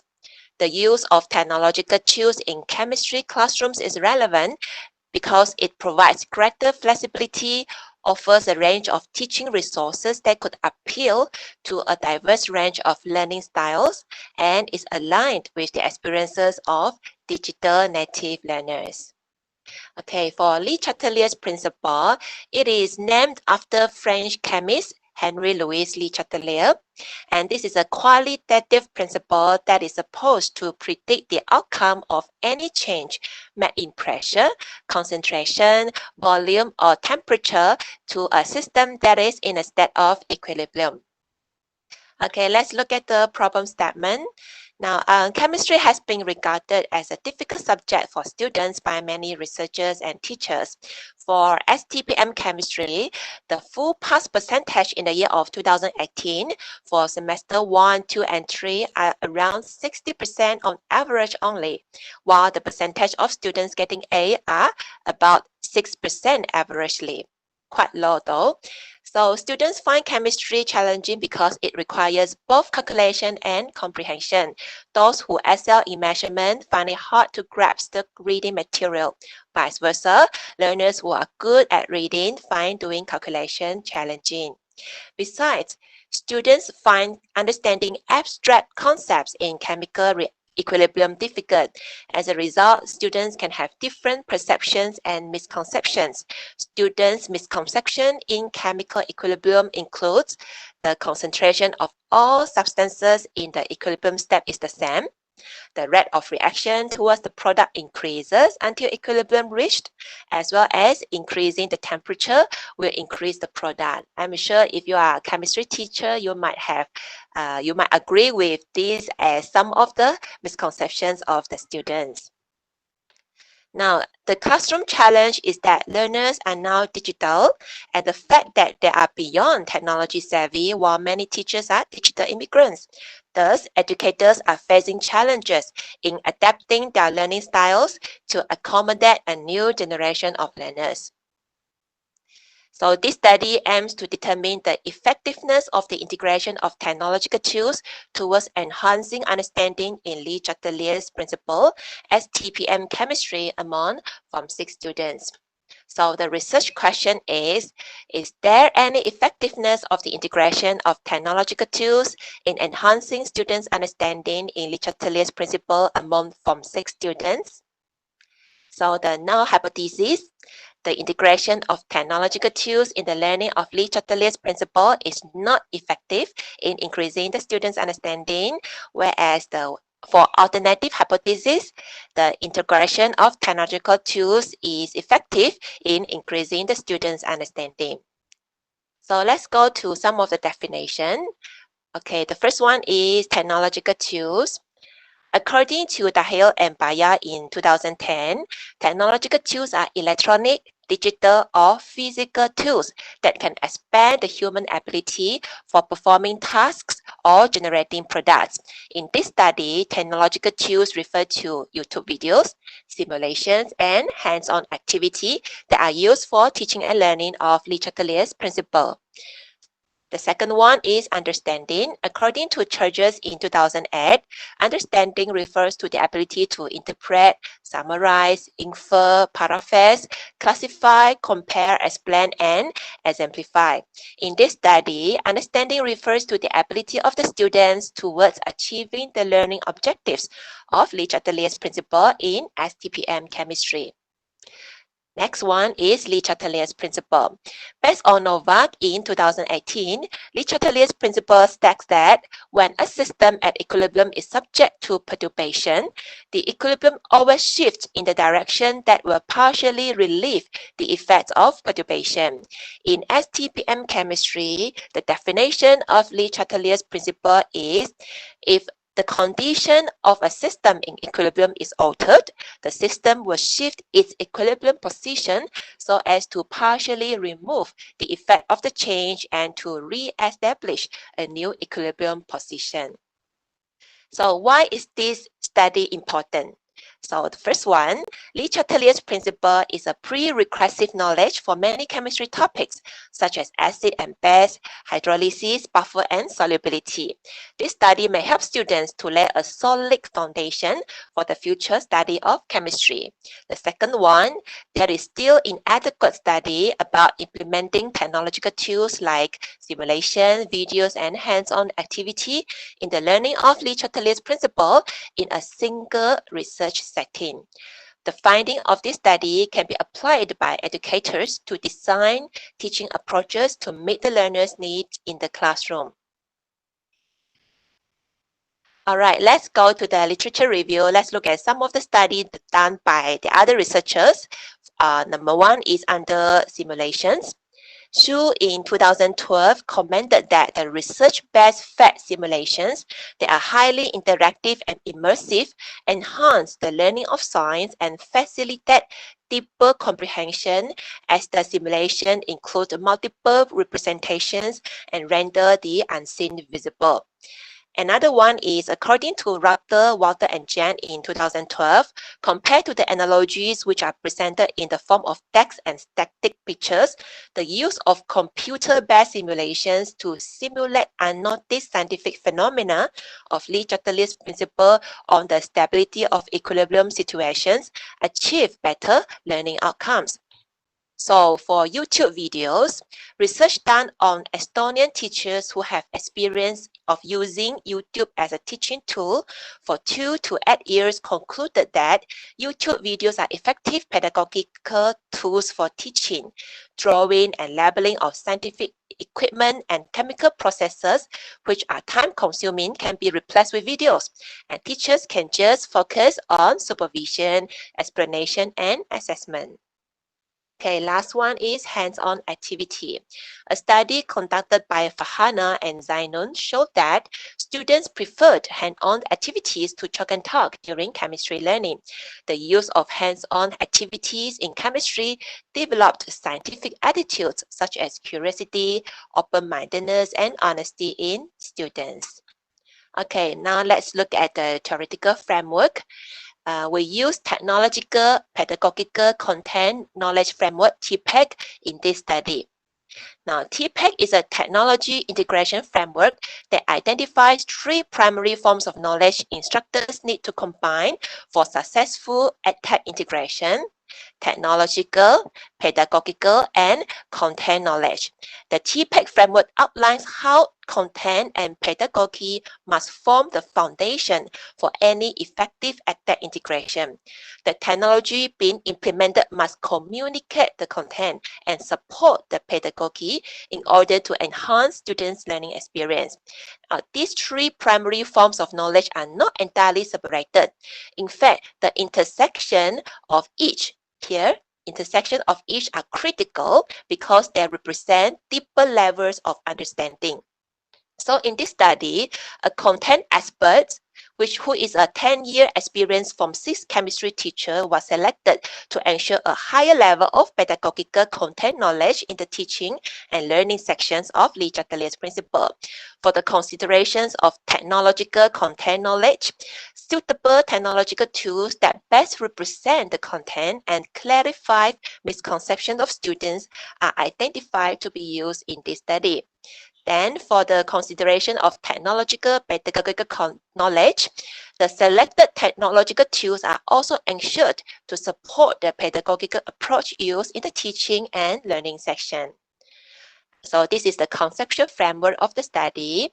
The technological tools chosen are YouTube videos, simulations, and hands-on activity to be used in the intervention to enhance the students' understanding in Lee Chatelier's principle.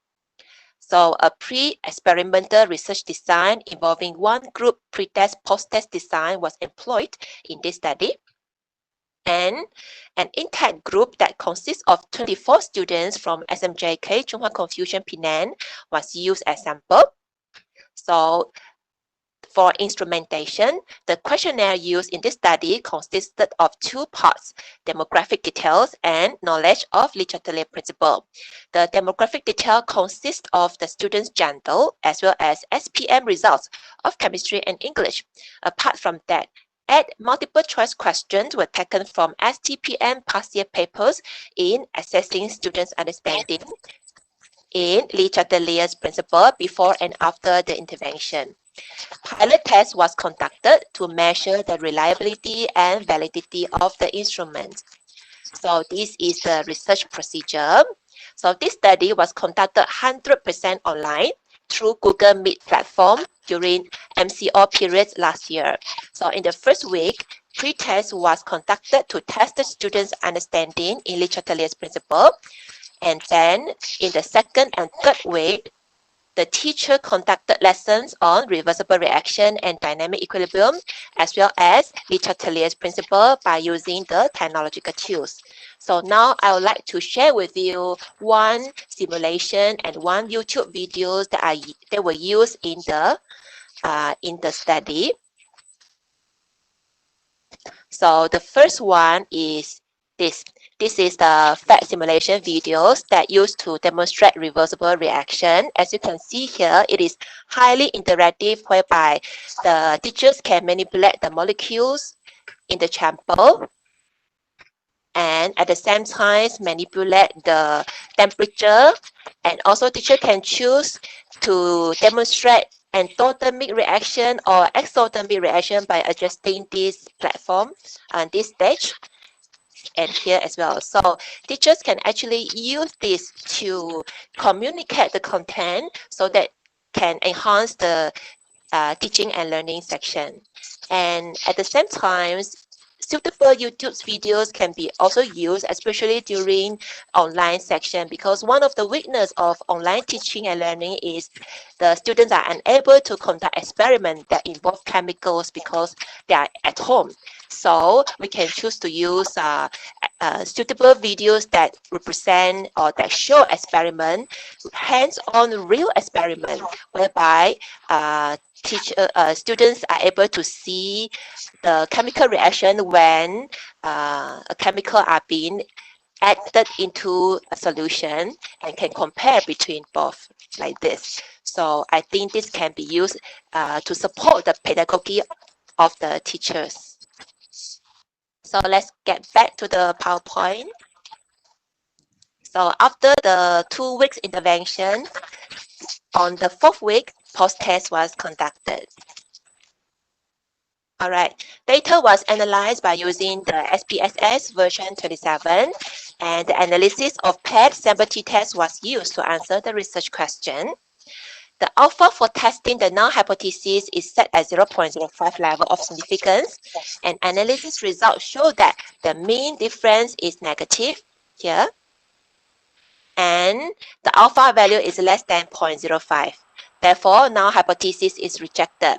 This implies that the integration of technological tools in the learning of Lee Chatelier's principle is effective in increasing the students' understanding. The positive result of this study is closely related to the TPAC framework, which emphasizes on the importance of the technological, pedagogical, and content knowledge of educators in using technology to teach concepts in a way that enhances students' learning experiences. Based on students' comments, the technological tools used appear to be concrete acts in enhancing students' understanding in Lee Chatelier's principle. So in this study, we conducted 100% online lessons. Actually, in reality, a certain degree of confidentiality and individuality, which is often present in a simulated learning environment, will suit a number of students better than the conventional face-to-face educational setup, thereby enhancing their success in and encouraging enhanced outcomes. So for conclusion, this study concluded that the integration of technological tools is effective in enhancing students' understanding in Lee Chatelier's principle. So with this, I end my presentation. Thank you very much. Thank you, Teacher Lau, for your sharing on the utilizations of TPAC in our science education. Now, our last speaker, who is teacher Nurul Farha Muhammad Daud, will share her case study with all of us. Teacher Farha is currently served at SMK Teluk Bahang and have 9 years of experience in teaching biology. Teacher Farha, please welcome.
Teacher Farha, we can't hear your voice.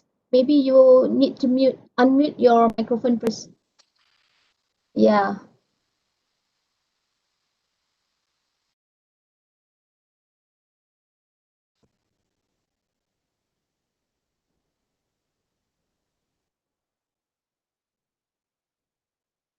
We're still unable to hear your voice, Teacher Faria.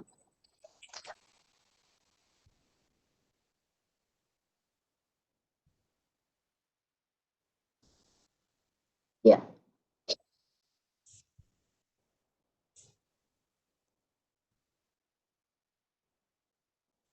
You can unmute first, Teacher Faria. Okay, sorry for the Okay. technical problem. Okay, okay, I will okay. Okay, I will present the case study technology in science education. Okay, my name is Nur Fariha binti Muhammad Daud, and I am a science and biology teacher from SMK Teluk Bahang. Okay, I will present the effects of quizzes on Form 2 students' performance and motivations toward learning of topic biodiversity during COVID-19 pandemic. As for the introduction, I will present the research background, problem statements, research objective, research questions, and hypothesis. Okay, the outbreak of COVID-19 virus had caused a sudden suspension of school, college, university, and other government institutions.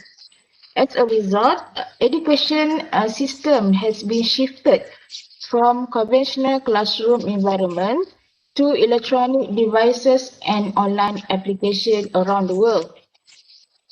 According to UNESCO 2020, there are 107 nations had closed all schools due to the pandemic.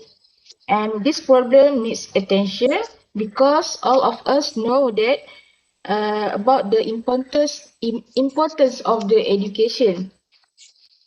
Thus, using Web 2.0 can act as an alternative for teaching and learning. Web 2.0 technology can expand the classroom to the virtual world, and it allows the world to become the classroom.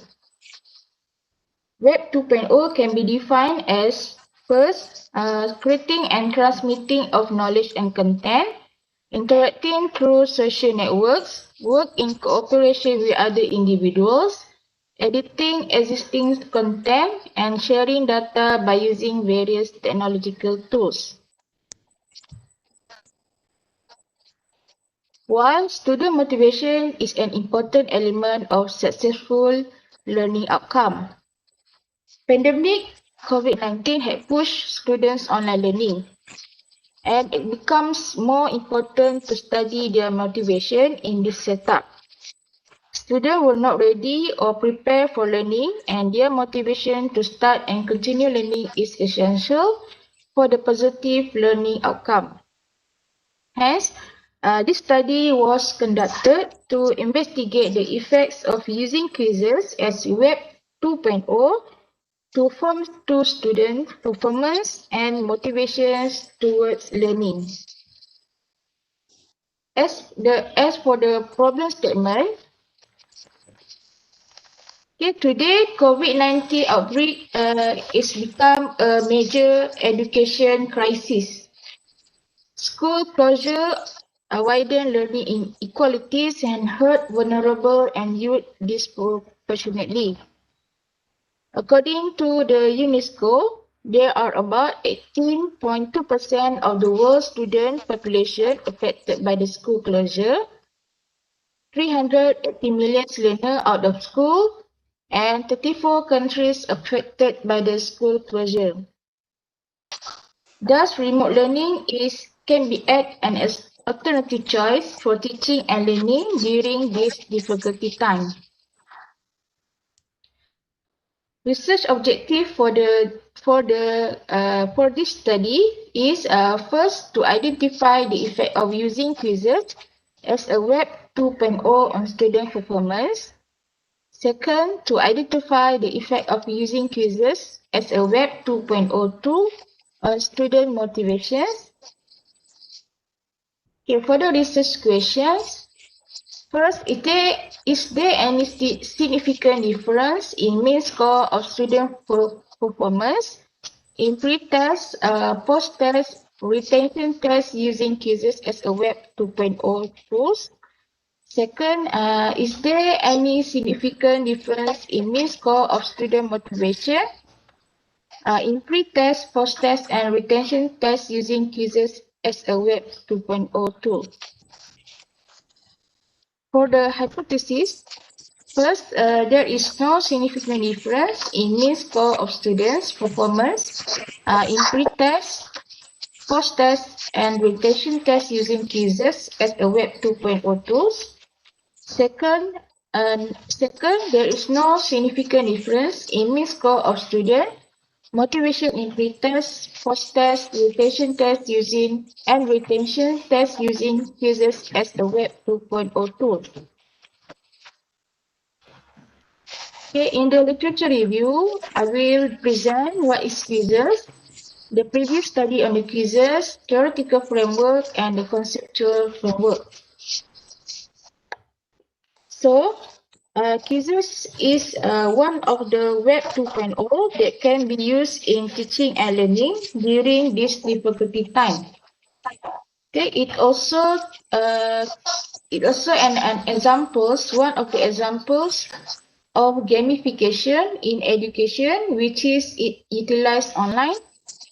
And gamification in education means adding game element or gameplay in education.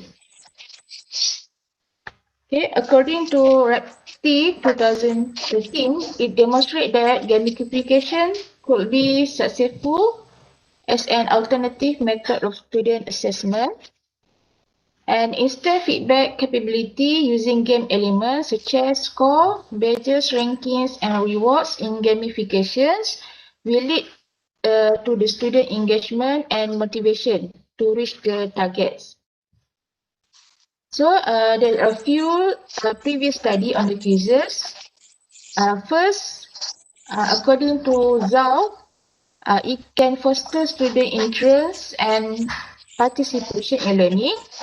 And it will suit to be used as a formative test tool. Okay, second, BIRI 2017, quizzes is an excellent online testing tool that can allow students to review their knowledge and learning progress. And quizzes also is a game-based learning tool that can contribute to student concentration, participation, happiness, motivation, and student satisfaction. Okay, for the theoretical framework, in this study, it used game-based learning.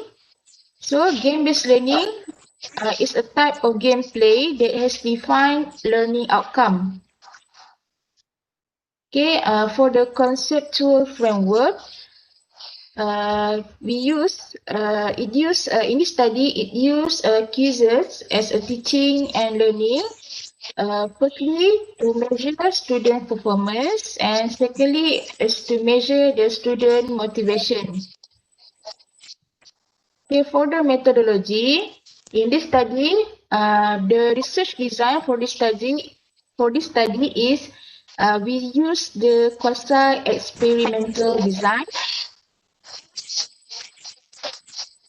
Okay, samples for the study is a convenient sampling where 30 students from secondary schools in a Form 2 student in Penang are involved in this study.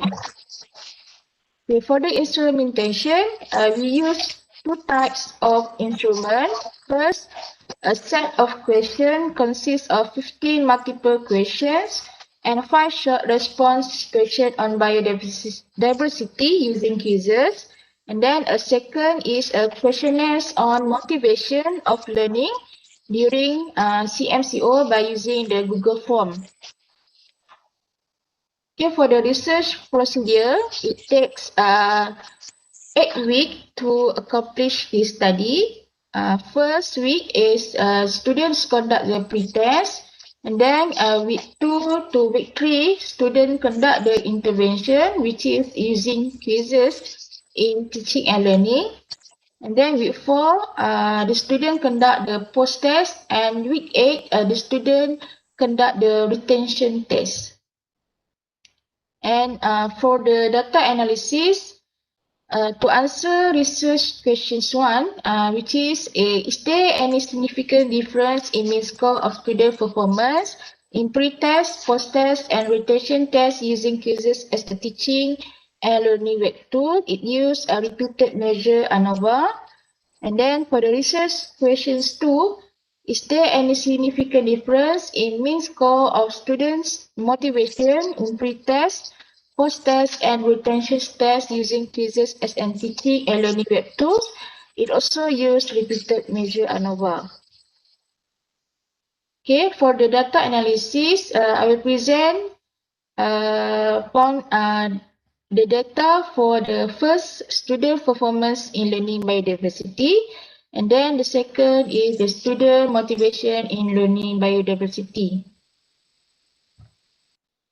Okay, for the student performance in learning biodiversity, okay, research questions 1, is there any significant difference in mean score of student performance in pre-test, post-test, and retention tests using quizzes as a web tools?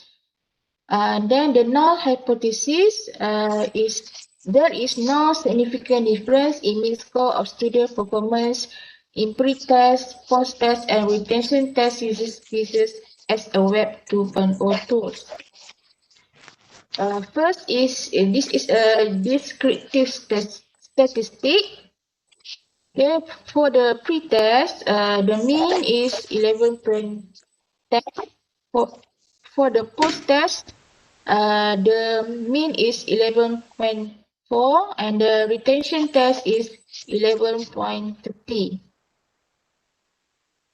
And then for the repeated measure ANOVA, okay, the repeated measure ANOVA was conducted to compare the effect of quizzes on the student performance in biodiversity in pre-test, post-test, and retention test. So, test with the greenhouse gases show that equal to 1.386, where P is greater than 0.05. Therefore, the null hypothesis was rejected, and the such result indicate that the mean score of pre-test, post-test, and retention tests are not significantly different. And there was a small effect, which is 0.013, supported by the common guidelines proposed by Cohen, that the value partial eta square, which is equal or less than 0.013, is considered small effect. And then for the student motivation in learning biodiversity, it answers research questions 2. And is there any significant difference in mean score of student motivation in pre-test, post-test, and retention test using quizzes as a web 2.0? And for the null hypothesis, there is no significant difference in mean score of student motivation in pre-test, post-test, and retention test using quizzes as a web 2.0 tool. Okay, this is a descriptive statistic. Okay, mean for the pre-test is 2.30. For the post-test is 2.89, and for the retention test is 2.71. Okay, this is a repeated statistical analysis for the repeated measure ANOVA. Okay, the test with the greenhouse gases was applied, and it equal to 244.17, which is P is less than 0.05. Okay, so therefore, null hypothesis was failed to reject, and the such result indicated that the mean score of pre-test, post-test, and retention test are significantly different. And there was a large effect, which is 0.89. Okay, then this is a pairwise comparison. Okay, a pairwise comparison test using the Bofferini correction revealed that student motivation in learning biodiversity in post-test is increased significant by an average of 159 marks after the implementation of the quizzes compared to the pre-test. Then the student motivation of retention test compared to post-test is slightly reduced by an average 0.18 marks after 4 weeks after of the implementation of quizzes. So as overall, the implementation of quizzes shows significant positive impact on the student motivation in learning biodiversity that hold the student throughout the intervention.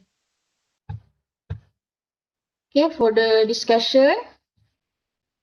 Okay, for the student performance in learning biodiversity, okay, mean score increased from 11.10% in the pre-test to 11.40% in the post-test, while the mean score was retained quite similar with the percentage of 11.30%.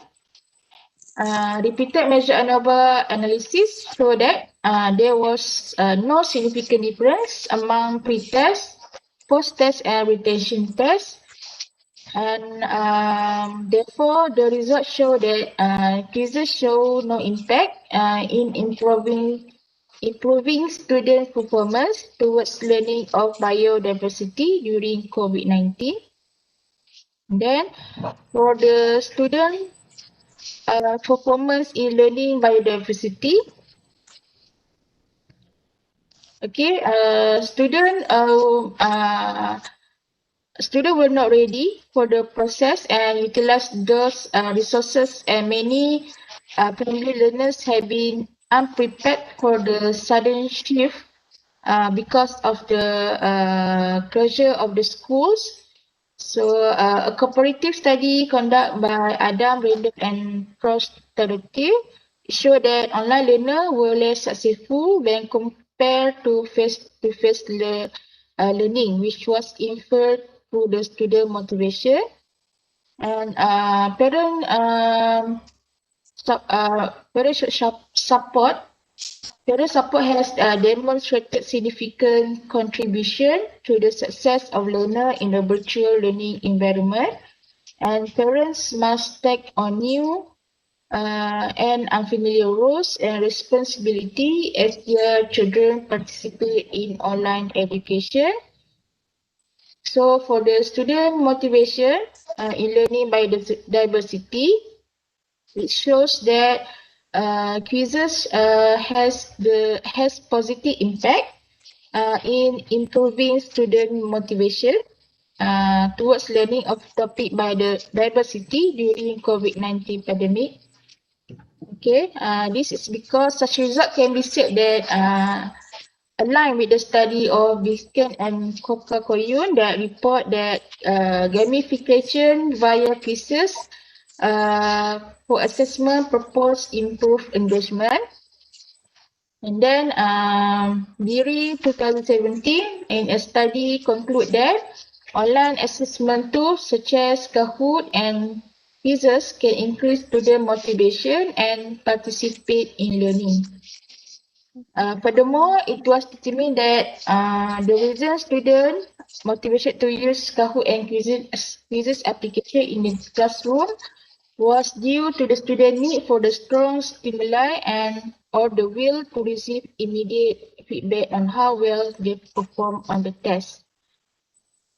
Okay, so as for the conclusion, the implementation of quizzes on student performance in learning biodiversity has shown no impact, while the student motivation has shown a positive impact in learning biodiversity during COVID-19.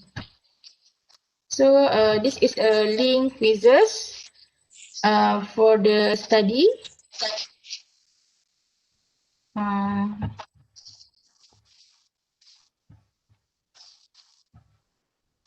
So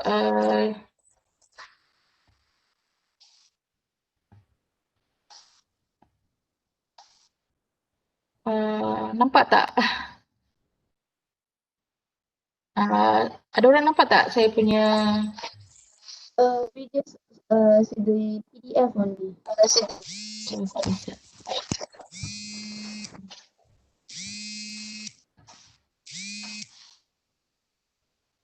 Okay, let I share to all of you the quizzes that are used for this study.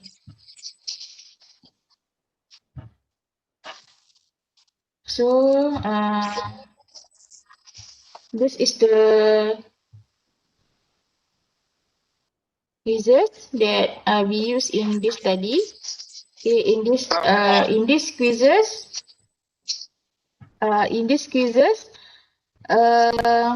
we insert the notes. Okay, the student can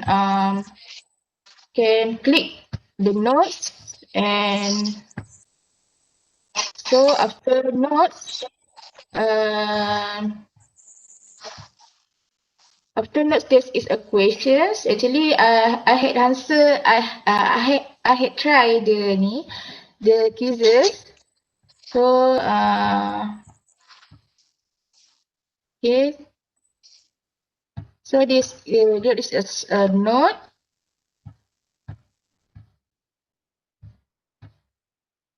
So it can turn the music to aside the students to answer the questions.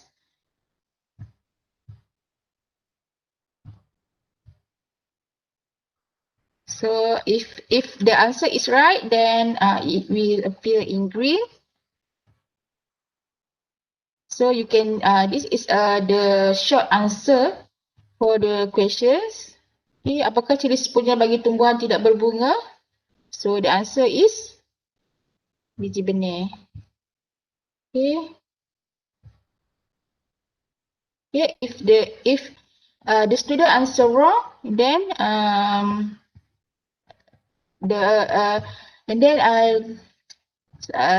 jawapan dia akan appear pada soalan tersebut lah. Okay. Okay. As you can see, there is a mark for the students. So if they get a right answer, then they can see the leaderboard here. Okay, these quizzes can be played more than one person. So if many students play, then it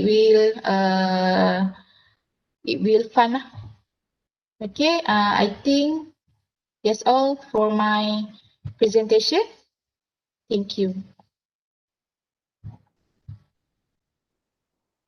Thank you, Teacher Pareha. So your sharing show us how technology, especially quizzes, able to be leveraged in our science education. Presentation by Teacher Pareha. We are reaching the end of our session. So before we end our session, to all participants who did not yet fill the Google form, kindly fill up the form for your e-certificate. The link is available in our chat box.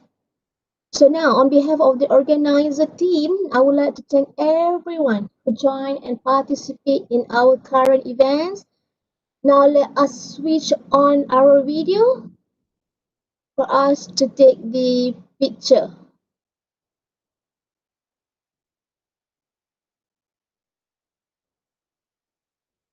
Okay.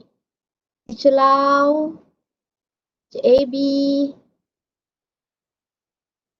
let's wait. So might be.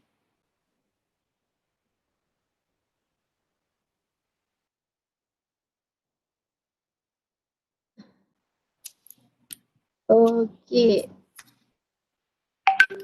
Right. 1, 2, 3, smile. One more time. 1, 2, 3. Oh, there are some more who's opening the video. I think we wait for a while. Okay, jom, switch on everyone. Okay, one more time. Teacher Tan, Okay, 1, 2, 3, smile. Make peace. 1, 2, 3, smile. Okay. All right. So with that, thank you so much for everyone, and may we meet again for another setting section. Stay safe and have a good rest. Bye. Assalamualaikum. Thank you very much.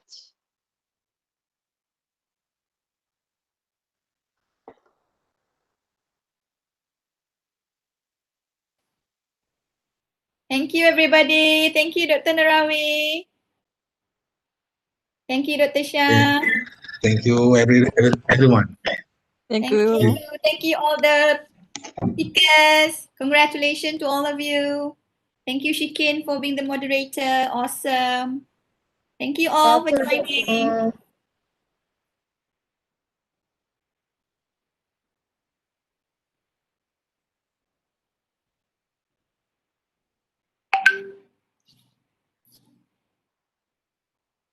Welcome.